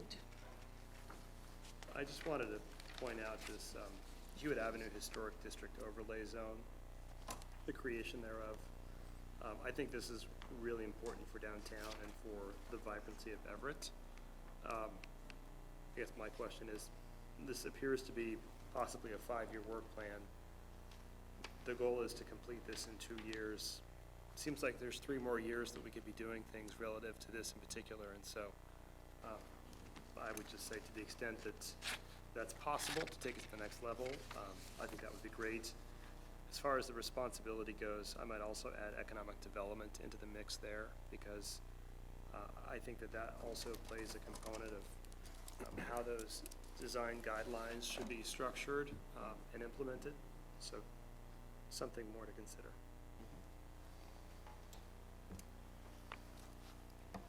Is somebody well enough versed in that process to say what the effect of that registered designation would be? So what we're talking about is there is a historic register for each level of government. And you could have several of them that are overlaid on top of each other, or you could have only one of them. So right now that district is a National Register district, which means that the properties in that district are eligible for tax incentives for improving their property, as long as they do it within the Secretary of the Interior's guidelines, or standards, I guess I should say. But the National Register offers no protection, and it doesn't mandate what an owner has to do with their property. What we're talking about is putting a historic overlay zone on top of that. And so this would be similar to the Rucker Grand, the Norton Grand, or the Riverside overlays. And what that does is, in addition to the existing zoning that's already there, there are design standards. This is not the same as putting on the Everett Register. Historic overlays are a little bit different than that. For example, the Donovan District is an Everett Register property, which means that, for example, if you wanted to demolish one of the homes within there, you'd need city council approval, but there's no design standards like there is a few blocks away over in Rucker Grand. So basically, what this would mean is that any changes to the properties within the overlay zone would require a certificate of appropriateness from the Historical Commission. So the Historical Commission would do a design review, and then they would give a recommendation to the planning director, and then he decides whether to approve the change or not. The thought is that because we're a certified local government, that we would try to get a grant to get help from consultants to do the guidelines before the overlay was established. Yep, if you don't It'd know. be a public process, and Yep. If you don't know what a CLG is, or certified local government, this is a program they established back in the 1980s. Everett was one of the first CLGs in Washington. It's where the city basically decides to partner with the federal and state governments on historic preservation programs. And the city has responsibilities. One is that you have to have a historical commission. And then there's also incentives. And one of them is the state grants money every year to CLGs who apply for grants. And I think they're required to give away 10% of the budget of the Department of Archaeology and Historic Preservation, or something like that. But this is something that we used to do regularly, and that's how we got a lot of our surveys done, of neighborhood surveys. And there's actually, some of them have gone on to become either historic overlays or historic districts, and then some of them have not. For example, the Claremont neighborhood was our first mid-century neighborhood that we did a historic resources survey on. So that's a candidate for a future historic district. I think the last time we used one is to create a walking tour in downtown Everett with an app and a website. And you can use them for all kinds of different things. And actually they have money that doesn't get granted every year. And so I think as long as we meet the requirements, it's pretty much a sure thing that we'd get the grant. With the type of overlay zone you're talking about and the design guidelines that would follow, what happens if there is a for example, you know, a three-story building that, while, you know, of great character, average character for the year, someone wants to come through and build 25 stories of quality architecture, but it's not consistent with the historic nature. What happens there? So you're talking about infill? Yeah, well, but also the demolition of existing product to make way for something larger. Well, it depends on how it's written. I mean, an overlay zone usually implies that you're not changing the underlying zoning. And so if 25-story buildings are allowed, it would probably still be allowed under the historic overlay, but you would have to make that building compatible with the neighboring buildings according to the design standards. For example, they might want you to line up the windows. They might want you to do something like on the arena where they put brick facade, things like that. Yeah, I could see that working well. I can also be seeing it difficult to design the right criteria, because you don't want facadism. You don't want kind of weird mimicking going on with historic properties and kind of new, distinct, and unique architecture. Yeah, and that's kind of a generally accepted practice, that you don't want to create a false sense of history. You don't want to try to make it look like it's a historic building when it isn't. But, you know, you want it to just be compatible. In the case of infill, the rules are different for an existing building. But again, it's all, the devil's in the details, for sure. But it's all in how you write it, and it's yet to be written. And I think that I mean, I can't speak for my fellow commissioners, but I think it would be interesting for the Planning Commission to at least be brief, but also possibly be involved in those discussions. I was not there for, I think it was late 90s, mid 90s maybe, when the Norton Grand and Rucker Grand Historic Overlay Design Guidelines were created. There were consultants that, was anybody around to remember the process and who was involved in that? I know we had consultants kind of take the lead. Over there? Nope. Okay. Maybe we get to design the process as we see fit. I know BOLA did a lot of the initial studies. I think they did all of them, but there are other firms out there that do the work that you guys were just discussing, that could take old, new, right guidelines to promote historical sensitivity with the economic, you know, needs of a growing city. So. I think a perfect example is the Fairhaven neighborhood in Bellingham. If you've been there, they've done a really great job of putting new infill in there. One thing to note about a historic overlay zone is that, like any kind of historic register, it requires the majority consent of the property owners. So it's not like the city can just come in and just, you know, decree that it be done. Okay, so, and the implication of this being an action is that we're actually going to do this, so it's not going to specify what those details are, and I think we'll need to do some careful thinking about the process. Very reasonable to have the Planning Commission involved, of course the Historical Commission, and then the City Council. I'm not sure if they ultimately approve the design guidelines. I'm sure they approve the overlay itself. But it sounds like the process of developing an agreed set of guidelines for the development and redevelopment of buildings in the core of downtown, some pretty important properties, is something that's going to be of great interest. We have this, I think, as a year two action item. That clock does not start now. That clock starts on adoption of the comprehensive plan anticipated for the first quarter of next year, which is 2025. So we would be saying that we would be taking on this work in 26 and 27. I'm not sure if it necessarily has to be completed or just the initial steps by that time, but we would be reporting out on the progress at 5 years on all of these implementation actions. And I do intend for everything that makes it to the final list to actually be something that we do. We're not required to do it a certain way, but one of the things ask you to think about.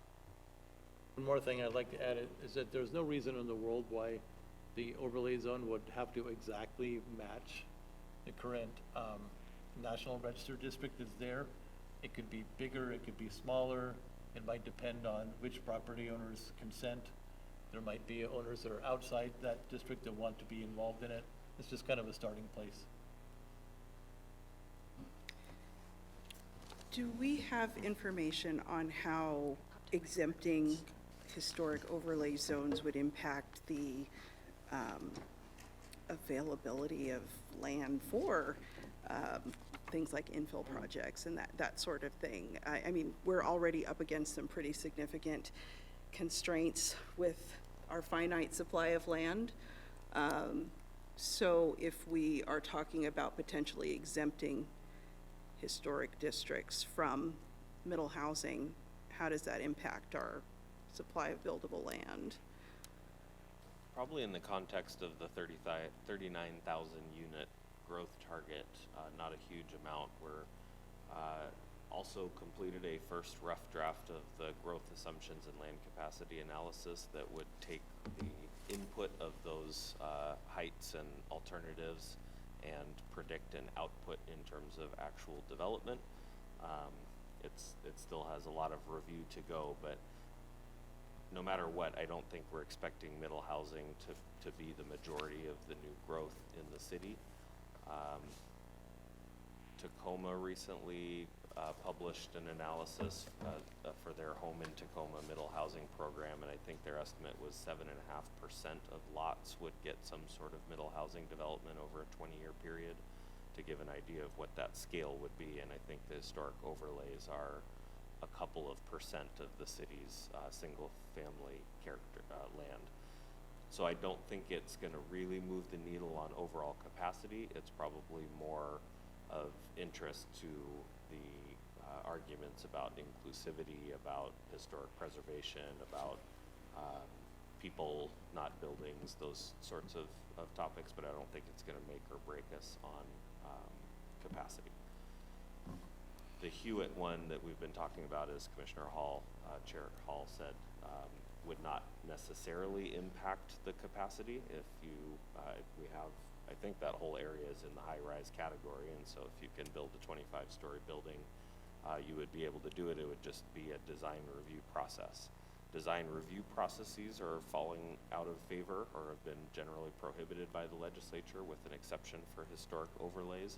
So if you're just building a building somewhere in the city, for the most part, and I think this goes for other cities that have design review boards, Seattle and Bellevue come to mind.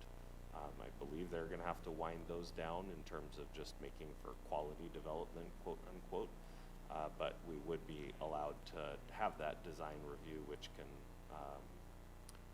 look for that compatibility without facsimile, I guess, of the historic resources, that common cornice lines or whatever it is that we come up with at the in the design standards, which Becky found was adopted by ordinance. So the design standards will have to go through the city council. Can you, sorry, oh, do you have a question? Okay. I'm sorry, can you please clarify, are you proposing that you are or are not planning to exempt those from middle housing?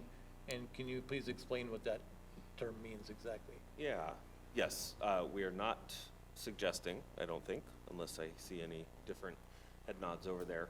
We're not suggesting it, but I know it's something that if the legislature wrote into the bill that you could exempt historic, it's areas designated by a local preservation ordinance, I think are the exact words. It just seemed worth some thought, and we were talking about that idea. So this would be a good time to get out there if that's something that either or both commissions thought was important for us to explore. It may still be something that the city council or the public wants us to explore. But I think staff feels fairly comfortable that middle housing is the right level. We would feel a little uncomfortable taking mid-rise or something, because I think the economics could overwhelm the historic character, but with middle housing you'd be more likely to see kind of adaptive reuse or gentle infill. Middle housing is everything that's between a detached house and an apartment building, and it includes duplex, triplex, quadplex, up to sixplex and courtyard apartments. As we currently have it defined in alternative 3, it would be maintaining the 28-foot height limit. That's something that's going to be discussed and debated through this process, but at least in the initial proposal, we would maintain that 28-foot height limit, remove all limitations on density, number of doors that you have, but maintain the other major bulk standards: 28 feet high, 20-foot front and rear setback, 5-foot side setback, 35 to 45% maximum lot coverage by building.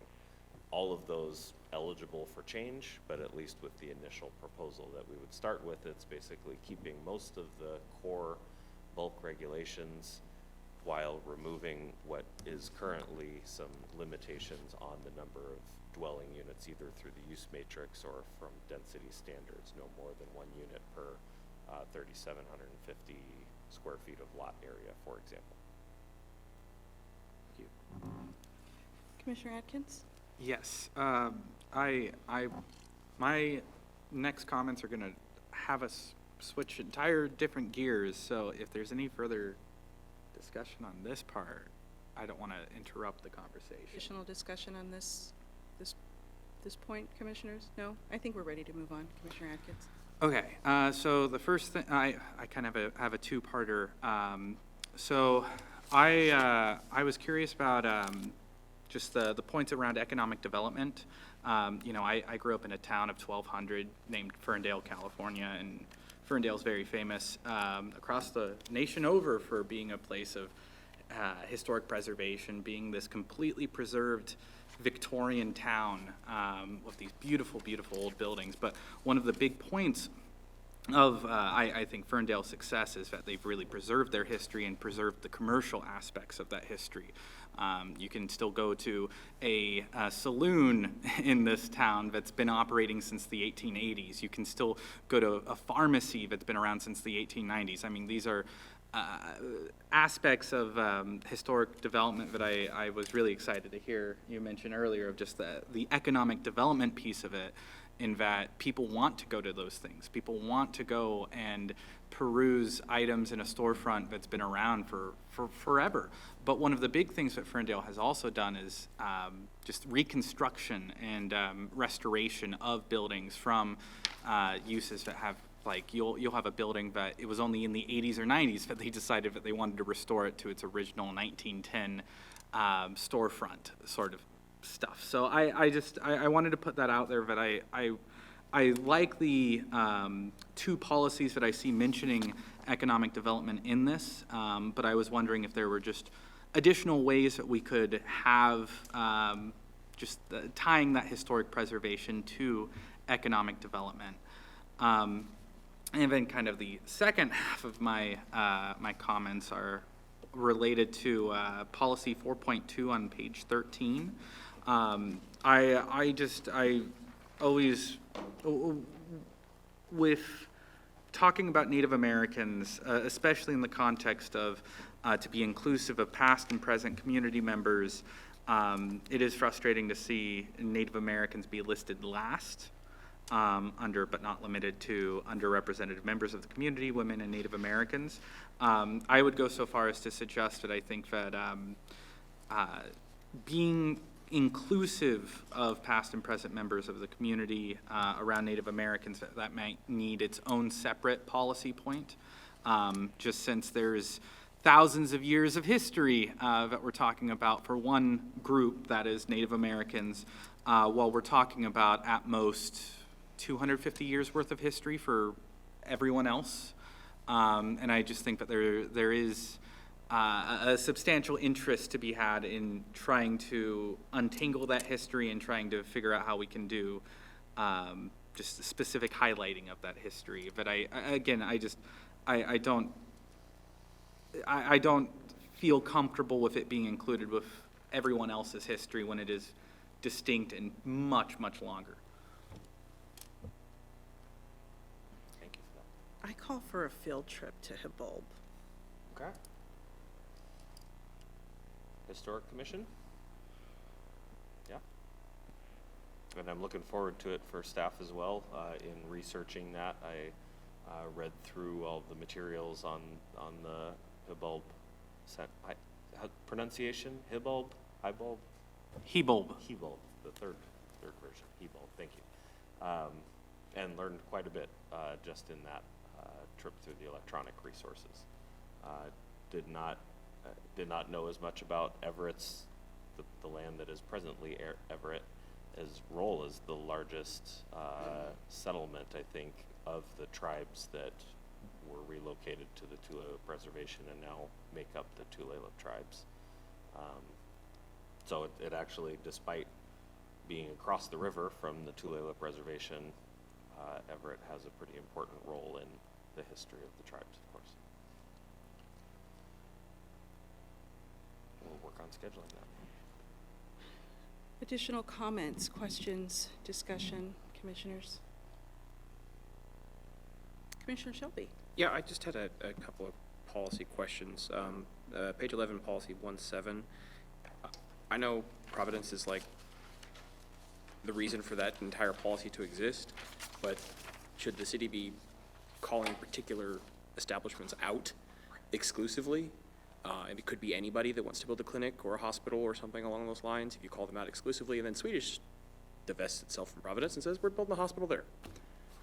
Not, something that along those lines. And then policy 19, what is a landmark tree? Because I do not know. If anybody knows, I would love to know. Because we disbanded our tree committee, did we not? Just recently? I don't know. Did we? I thought we did. We probably did if you think we did. I think you're right, it's now kind of the Parks Commission, or Park Board. So if we're calling a landmark tree, who's making that decision and what are the requirements? Actually, maybe, I don't know if the Historic Commission wants to talk about that, because the idea of heritage trees, or, I don't think we called them landmark trees, just a policy that was there. So, commissioners? I don't think any of us on the commission are experts on trees, but what I do know is that, like, Evergreen Cemetery has many of the, like, state record trees of a particular species on it. But that's all I know about it. I guess the policy would allow for that, I guess, with or without, that type of a program, with or without the policy, probably. Sure, I'm just trying to, in my brain, place it, I guess, compared to like the recent stuff where people in Seattle have been like, we're going to save this particular tree that's been here for reasons, and what the city's position and policies, guidance would look like when that comes up, so that it has a policy position when stuff like that potentially comes up, and we don't end up in lawsuits and all sorts of other things. I think another example I could think of might be, the cherry trees at Grand Avenue Park or something. But the problem with trees is that they eventually die on their own, or they eventually become a hazard. So I personally don't have a strong feeling about the trees. About the Donovan District, since I'm a resident there, I can tell you about that. If you don't know the history, I think it was in 99 or 2000, it was designated as a historic district. And then a few years later, the hospital gobbled up a city block of those buildings. So that's why this particular neighborhood is called out, I think, because there's widespread fear in the neighborhood that the hospital will continue to expand all the way to Broadway and take out the rest of the neighborhood. Totally get it. I understand. I was there, when they were moving houses that were of that era. I just, calling out a specific entity, you could make it as generic as possible, but calling out PRMCE explicitly may have other implications if somebody comes in and says, hey, we're not them. That's a good point. And what if the hospital gets bought by somebody and changes their name or something like that? I'm with you. Yeah, okay. I think you're spot on there, and that's we noted that this policy is oddly specific and in a very different character than every other policy in the entire comprehensive plan. But it was obviously born out of a passionate time. I think we can definitely take that step, at least, of generalizing it to any hospital or even non-residential use or something like that.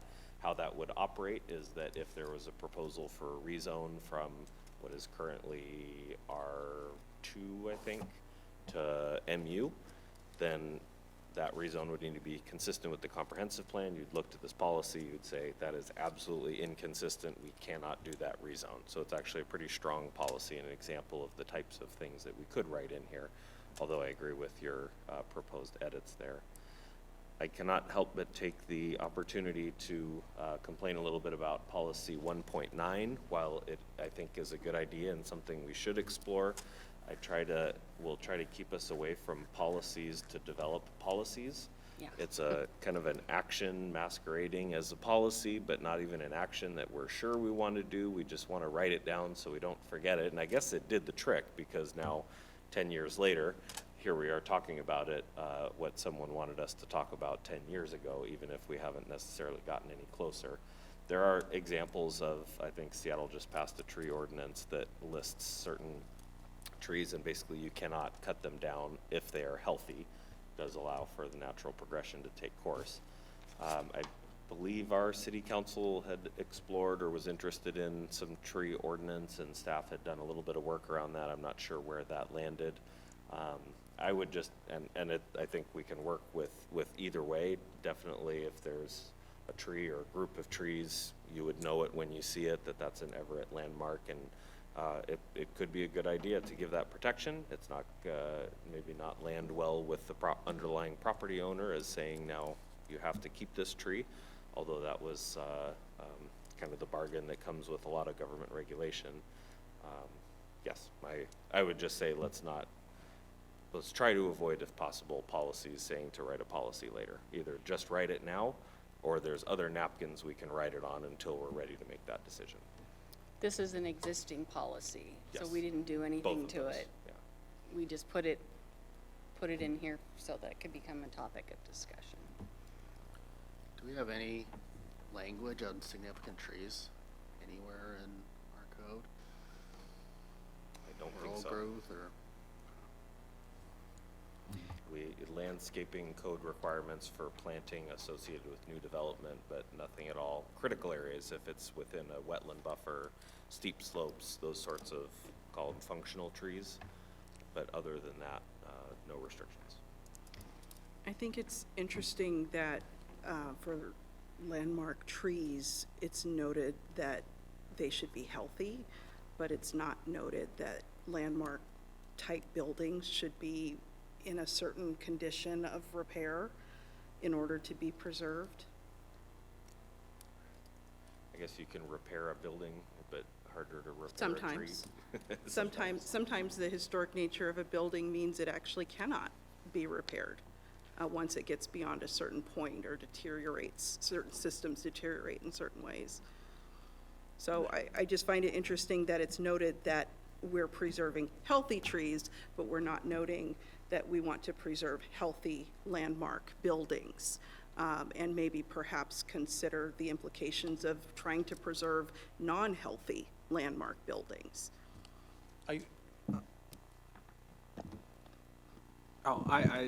do kind of see the point of this, though. Like, take the case of the SS United States in Philadelphia. This is a ocean liner that was built in I think the 40s. It was the largest ocean liner that the U.S. had built. It's this beautiful ship, but it has been sitting at a pier in Philadelphia for the past 60, 70 years. And after a certain point, we're talking hundreds of millions of dollars would need to go in to preserve it.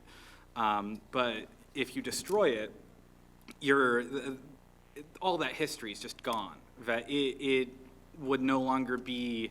I mean, it'd be a tragedy to see a ship that is still, its hull is still intact, but it's practically, what's the term? Not irreconcilable, but it just, the amount of money you'd have to pour into it to bring it back to a status that you could actually use it for something. I don't know. I see the point of not specifying healthy landmark type buildings, because there might be buildings that just the existence of it is what we're trying to preserve. The existence of this, say, a building where a very historic event took place.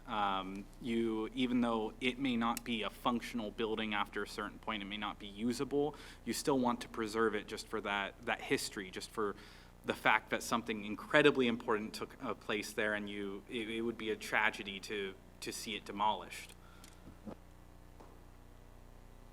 If I may, I think the point is that we want to prevent demolition by neglect. We want to incentivize property owners to take care of their buildings and disincentivize them from letting them decay. I think a language like this leaves open arguments around trying to preserve buildings that are in decay when there's no, the word healthy is really kind of subjective, right? It can be subjective in terms of trees or buildings, but to have no guidance around at what point something is in decay. Because history can be preserved through more than just the original structure that's deteriorated or decayed to something that is unusable. It can be preserved through monuments, through other ways of honoring the space that something took place in. I'm not saying that this language is inadequate. I guess I am saying it's inadequate. I'm saying I think it would be useful to define whether or not that's considered an issue of potentially preserving something that is historic, that has value culturally because of its history, but that perhaps could even be a blight that could damage economic development or activity in a certain space because it's decayed to a certain point. And so just to not have any guidance around that, I think feels potentially problematic. I strongly disagree with the notion of putting language in there that gives owners a pass on taking care of their properties. I strongly disagree with the concept that we should even imply that, oh, it's okay to demolish your building if, it's gotten past this point. I don't think that's what I said.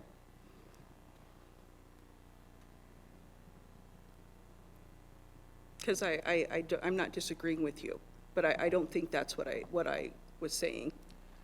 And about the blight, I think this is something I hear a lot, that building is blight. Blight is not caused by buildings, blight is caused by owners. I think I'd add kind of to your point, Debbie, that it's such a subjective term when it comes to a building and can change a lot. To some degree, that may be true with a tree, but I think a lot less so than with a building. We have a lot of buildings downtown that are or have been considered blight at some point that we are seeing a lot of progress with currently. I mean, like you said, we can't necessarily fix a tree once it's got a disease, but Apex is a building that for the first several years that I worked in Everett, I heard over and over again, it's too far gone. We're never going to see that building redeveloped. We're never going to see anything in there. It's just going to get torn down. And now we have this wonderful cultural asset in our downtown. And it's a beautiful building and a wonderful business. So I'm taking notes of these thoughts, and I see Commissioner Sadie Hewitt has some thoughts here too. We can work on this policy. Again, I have misgivings about having this policy there at all. I think either we're going to develop a landmarks ordinance or a stronger historic preservation policy, and that is the time to define what it is or not. If we want to put it on the work plan to actually do that, and that's something that would be reviewed and decided ultimately by the council, then maybe it belongs as an implementation action. There's a lot of difficult trade-offs with a stronger historic preservation policy. And as you can see here, that's going to be kind of a difficult conversation. So staff will have taken notes of all of these thoughts and agree with them. Ultimately, we'll have to decide what to do with this policy, including potentially dropping it or moving it to an action. or just continuing the discussion outside the context of the comprehensive plan until we've arrived at a proposed path forward. Additional comments? Commissioner Shelby? Yeah, I think we should take up the work. We've kicked the can once for 10 years, let's do it. I mean, we're here to solve problems, Okay. and you have us. So, put it on the plan, let's do the thing. One of the things that we've talked about, other items that have come up through commission is how does code enforcement come into effect? There's goals, but then what are gonna be the reactions if homeowners let things go into disrepair? I know we asked that from, staff to look into, but how would that idea play into the comprehensive plan? I think it's an important one. Policy. I'm going to try something fancy here. So here is how the policy related to code enforcement. 1.10. 1.10? Oh, the new one. Oh, is 1.10, yeah. Wasn't it yeah, it was rewritten. Yeah. Yes. Okay, so it used to be policy 8.2.8. You will see it as a new policy proposed 1.10. This shows exactly how it was changed from the existing language, which is prioritize preservation of historic buildings in enforcement of building safety and maintenance codes. Changed to use a targeted program related to code enforcement activities of building safety and maintenance code directed at protecting historic buildings. I don't think we currently, in chatting with our code enforcement folks, I don't think we currently really implement policy 8.2.8 in terms of specifically prioritizing historic buildings.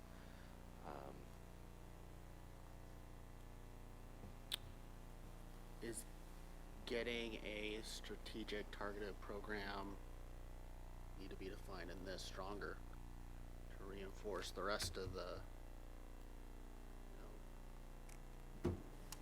comprehensive plan that we're putting together? So, you mean, should the policy be stronger? Yeah, do we need to make that more focused in everything that we're putting here? Does every goal need, something stating the reaction?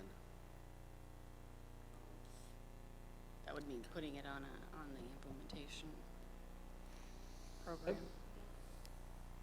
I wonder if it's even specific to historic buildings. I mean, I think if you have a building, you should maintain it to a certain level of safety, and does that make sense? No matter how old it is? Yeah. That may be a little more difficult with a historic building, but. And so I had some questions for our code enforcement team related to this. A, do you feel like you're doing this now? And B, could you do this in the future, if so directed by the council via the comprehensive plan? I'm not sure about the second one yet. Are there any legal obstacles to prioritizing code enforcement versus, I think we prioritize health, life, and safety for sure, but otherwise our complaint-based program and everything. So that I'll bring more information on that to a subsequent meeting on this. But does code enforcement even know what to do? Because last time a historical contributing structure was demolished without any kind of permit, it was a $500 fine. And if I'm a developer that needs to get $1 million structure out, I'll pay that $500 fine all day, and instead of going through, the proper channels and spending $10,000. Right, yeah, that needs to be part of such a program. I wonder if it might be helpful to take the language about, code enforcement of historic buildings out and put it somewhere else where it applies to all buildings, because then, if you call it a historic building, then it polarizes people. Some people say, who cares about that? But if you say, if you have a building, you should maintain it in safe condition, I think most people can say, yeah, that makes sense. That does make sense. But that would remove the prioritization, and we have 28,000 buildings in the city, of which maybe 1,000 of them would qualify as historic. I totally made up the second one, but the first one is roughly right. I think the context that is here is that time is of the essence Yeah. when you're talking about a historic building, Yeah, that's true. and why you'd want to have an active program around code enforcement specifically for that. And you know, the city's got limited resources in terms of code enforcement, and you know, they are complaint driven rather than going out and looking for enforcement cases. So I think that's why you're seeing it in this context. Okay, I just thought I'd raise that as a question. While we're on the topic of code enforcement, I understand that it's a complaint-based system, but I don't know that that's always the case in other cities. Is it possible to define a geographic area or an overlay-based area where, rather than being a passive enforcement, it's active? Yeah, I think so. I mean, that's where I need to check the legality of it, or the appropriateness, or the level of support within code enforcement and their chain of command and everything. So why don't I do a little bit more digging into that and bring it back for our next discussion on this topic? Because I've heard the Historic Commission talk about code enforcement and demolition by neglect at most meetings as a real core threat to our historic resources and an opportunity for improvement there. So this would be a very actionable way to do that. So we'll put some time into that. Speaking of time, we're getting near 9 o'clock. I think that's where at least the Planning Commission needs to take a vote to go past that. I think we've talked through a little bit of the land use maps and zoning designations, implementation actions, goals, policies, the text. We've gotten some good feedback here. There's unlimited to talk about even in this one element. Luckily, we have a year left. Are there, I guess if there's a temperature on the group, hot I know in this room, but in terms of time, do we want to extend and go a little bit longer? Are there a last kind of round of comments or areas that you'd like staff to focus on a little bit more before we bring back the next draft of this to probably each commission separately, or although I'd take suggestions on whether to hold another joint meeting soon or later? My only ask would be about talking about the transition areas around the overlays. That was a policy issue that I think we need to continue to talk about, and I'm still not clear if we know where to take it, and so if there is any time left, that would be my ask. It would be to spend some time on that. I don't hear a motion to extend our time, so if anyone has comments with regard to Becky's last question, perhaps they can, please.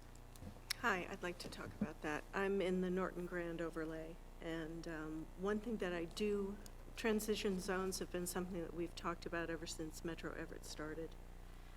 And I'm not sure exactly if the heights are correct at the current zoning level, but they were raised up during Metro Everett. And the problem in those areas, in Norton Grand, and I think also in Riverside with a couple of the new plans that are alternatives that are being offered, is that the transition happens across an alley rather than a street. And there's also other things that have to happen through that street. All the access through to that building for the garages, for services and everything has to happen in that alley. So you're talking about a 7-story, proposed maybe up to 25-story building across an alley behind a two-story historic home, and all of the activity for that building has to happen in the alley behind it. So I think that's one reason why a transition zone needs to happen. Sunlight alone, and in Norton Grand, they've raised the heights on the east and the west side of historic homes. So the sunlight that's going to be available is, just that alone, is going to really be a dramatic change. So as you look through the alternatives, take a look at the heights of the current zoning, and do consider keeping a lower transition. I think, as York said, it's maybe 1 or 2% of developable land, and I think it's worth it to maintain the character of some of these historic overlays, having them be livable and an integral part of the city, as opposed to being overshadowed and kind of forgotten almost, in a way.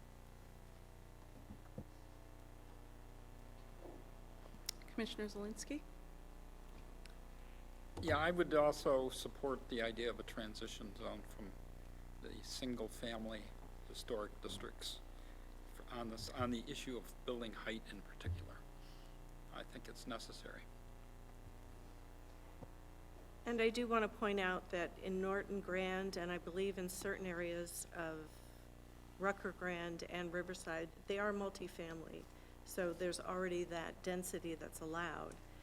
One of the concerns is if we do allow unlimited density or that kind of thing in historic overlays, it does make those larger lots ripe for demolition and higher development.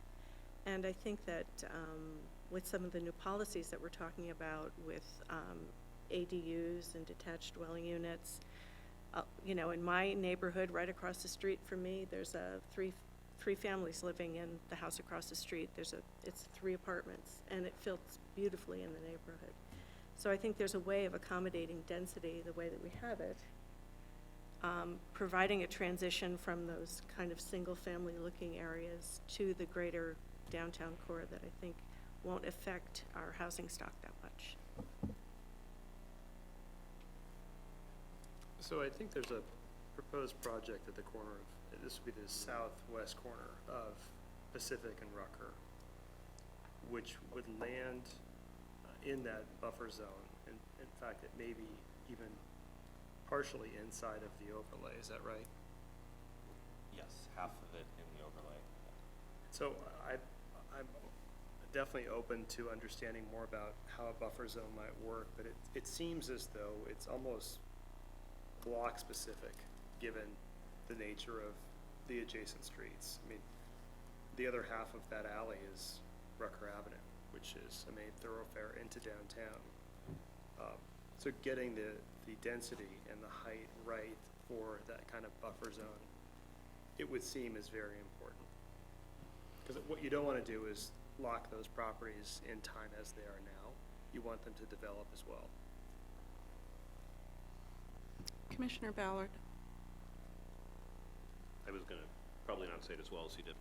My concern is that you're hurting the value on, so I wouldn't be very supportive, or I guess I would consider, but probably not supportive of a transition zone, but I would be interested in looking at maybe where the cutoffs are and maybe going to a full street instead of an alley. I mean, the transition, I've seen it too many examples where it locks that other property useless or much less value.